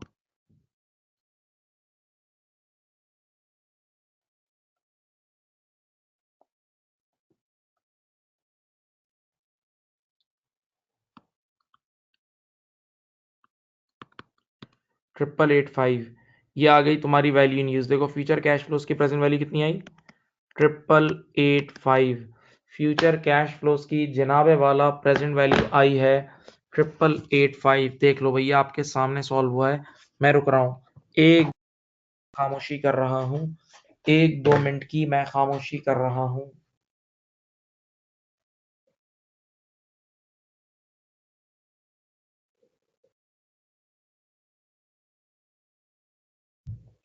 अब बेटा रिकवरेबल अमाउंट आर ए, मैंने शॉर्टकट में आर ए लिखा है। रिकवरेबल अमाउंट का मतलब क्या था, उस एसेट से मिलने वाला बड़े से बड़ा फायदा, उस एसेट से मिलने वाला बड़े से बड़ा फायदा। तो 10,000 और 88,885 में से बड़े से बड़ा फायदा क्या है, 10,000 है ना, तो हमारा रिकवरेबल अमाउंट हो गया 10,000। ओके, चलो अब कंपेयर करें, बताएं जिस दिन इम्पेयरमेंट की हिंट मिली थी, जिस दिन इम्पेयरमेंट की हिंट मिली थी उस दिन की एनबीवी थी 12,000। जिस दिन इम्पेयरमेंट की हिंट यानी 31 दिसंबर 2007 के एंड पे एनबीवी कितनी थी, 12,000। और बेटा देखें इधर, देखें इधर, देखें इधर, देखें हमने जो रिकवरेबल अमाउंट निकाला है वो आया है 10,000। तो अब आप खुद सोच लें, एनबीवी 12,000 थी और रिकवरेबल अमाउंट 10,000 है, तो उसी वक्त 2,000 रुपए की इंपेयरमेंट नहीं हो गई, 2,000 रुपए की इंपेयरमेंट हुई ना। या इसको यूं सोचो, मैं एसेट 12 का दिखा रहा हूं लोगों को, और जबकि उस एसेट से मिलने वाला बड़े से बड़ा फायदा सिर्फ 10 है, उससे ऊपर तो फायदा एसेट देगा ही नहीं, तो इसका मतलब एसेट तो गिर गया, इंपेयर हो गया। बेटा उसी वक्त आपने ये देखो 2,000 रुपए की इंपेयरमेंट बुक कर ली, 2,000 रुपए की क्या बुक कर ली, इंपेयरमेंट बुक कर ली। डन, आपने एक बना दी, पीएनएल डेबिट 2,000 और मशीन या प्रॉपर्टी प्लांट एंड इक्विपमेंट जो भी है वो क्रेडिट कर देंगे 2,000 से, सही है। पीएनएल डेबिट 2,000 और मशीन या प्रॉपर्टी प्लांट एंड इक्विपमेंट को आप क्रेडिट कर देंगे 2,000 से, सही, ऐसा ही है। हाँ, अब ये सवाल तो हो गया। एक और बात बच्चा सोच सकता है, सोचो कोई मसला नहीं है। सर अगर एक बार एसेट इंपेयर हो गया तो इंपेयरमेंट से भी तो वैल्यू चेंज हो गई ना, इंपेयरमेंट की वजह से भी वैल्यू क्या हो गई, चेंज हो गई। तो एक बार एसेट की वैल्यू चेंज हो गई तो वो अब आज के बाद कैसे डेप्रिशिएट होगा, अपडेटेड अमाउंट पे अपनी नई वैल्यू से डेप्रिशिएट होगा। Updated amount divide by remaining life, updated amount divide by remaining life. हाँ, तो अपडेटेड अमाउंट 10,000 है, अपडेटेड अमाउंट 10,000 है, डिवाइड बाय रिमेनिंग लाइफ अब 3 साल बची है। बेटा देख लो क्वेश्चन में, ओरिजिनल लाइफ 5 साल थी, ओरिजिनल लाइफ 5 साल थी, डिवाइडेड बाय आप करोगे, 2 साल निकल गए तो अब 3 साल रह गए। तो अब आने वाले साल की अगर किसी को डेप्रिसिएशन निकालनी है, आने वाले साल की अगर किसी को डेप्रिसिएशन निकालनी है, तो आप 10,000 पे ले आए हो, एसेट को आप 10,000 पे ले आए हो, कर देना 10,000 डिवाइडेड बाय 3 करोगे तो triple double three double three per annum आने वाले सालों की डेप्रिसिएशन है। आने वाले सालों की डेप्रिसिएशन क्या है, डबल थ्री डबल थ्री, ठीक है बेटा। हाँ, ये देख लें आप।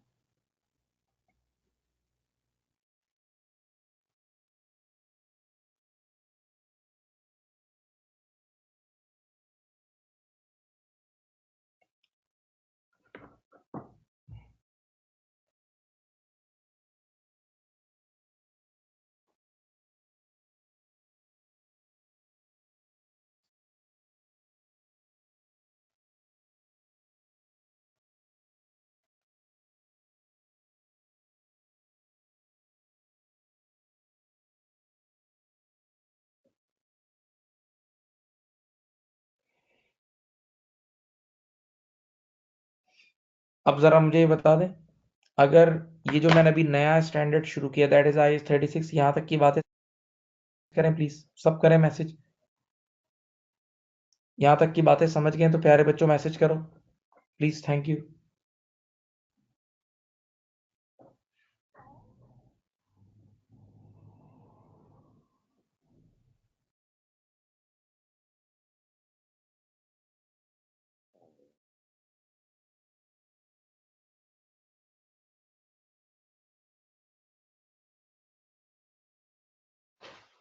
चलो मैं एक डायलॉग अभी यहाँ लिखता हूँ, मैंने जो डायलॉग बोला भी था वो मैं लिख भी देता हूँ।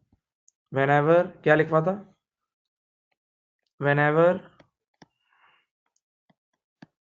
carrying value is greater than recoverable amount, then recoverable amount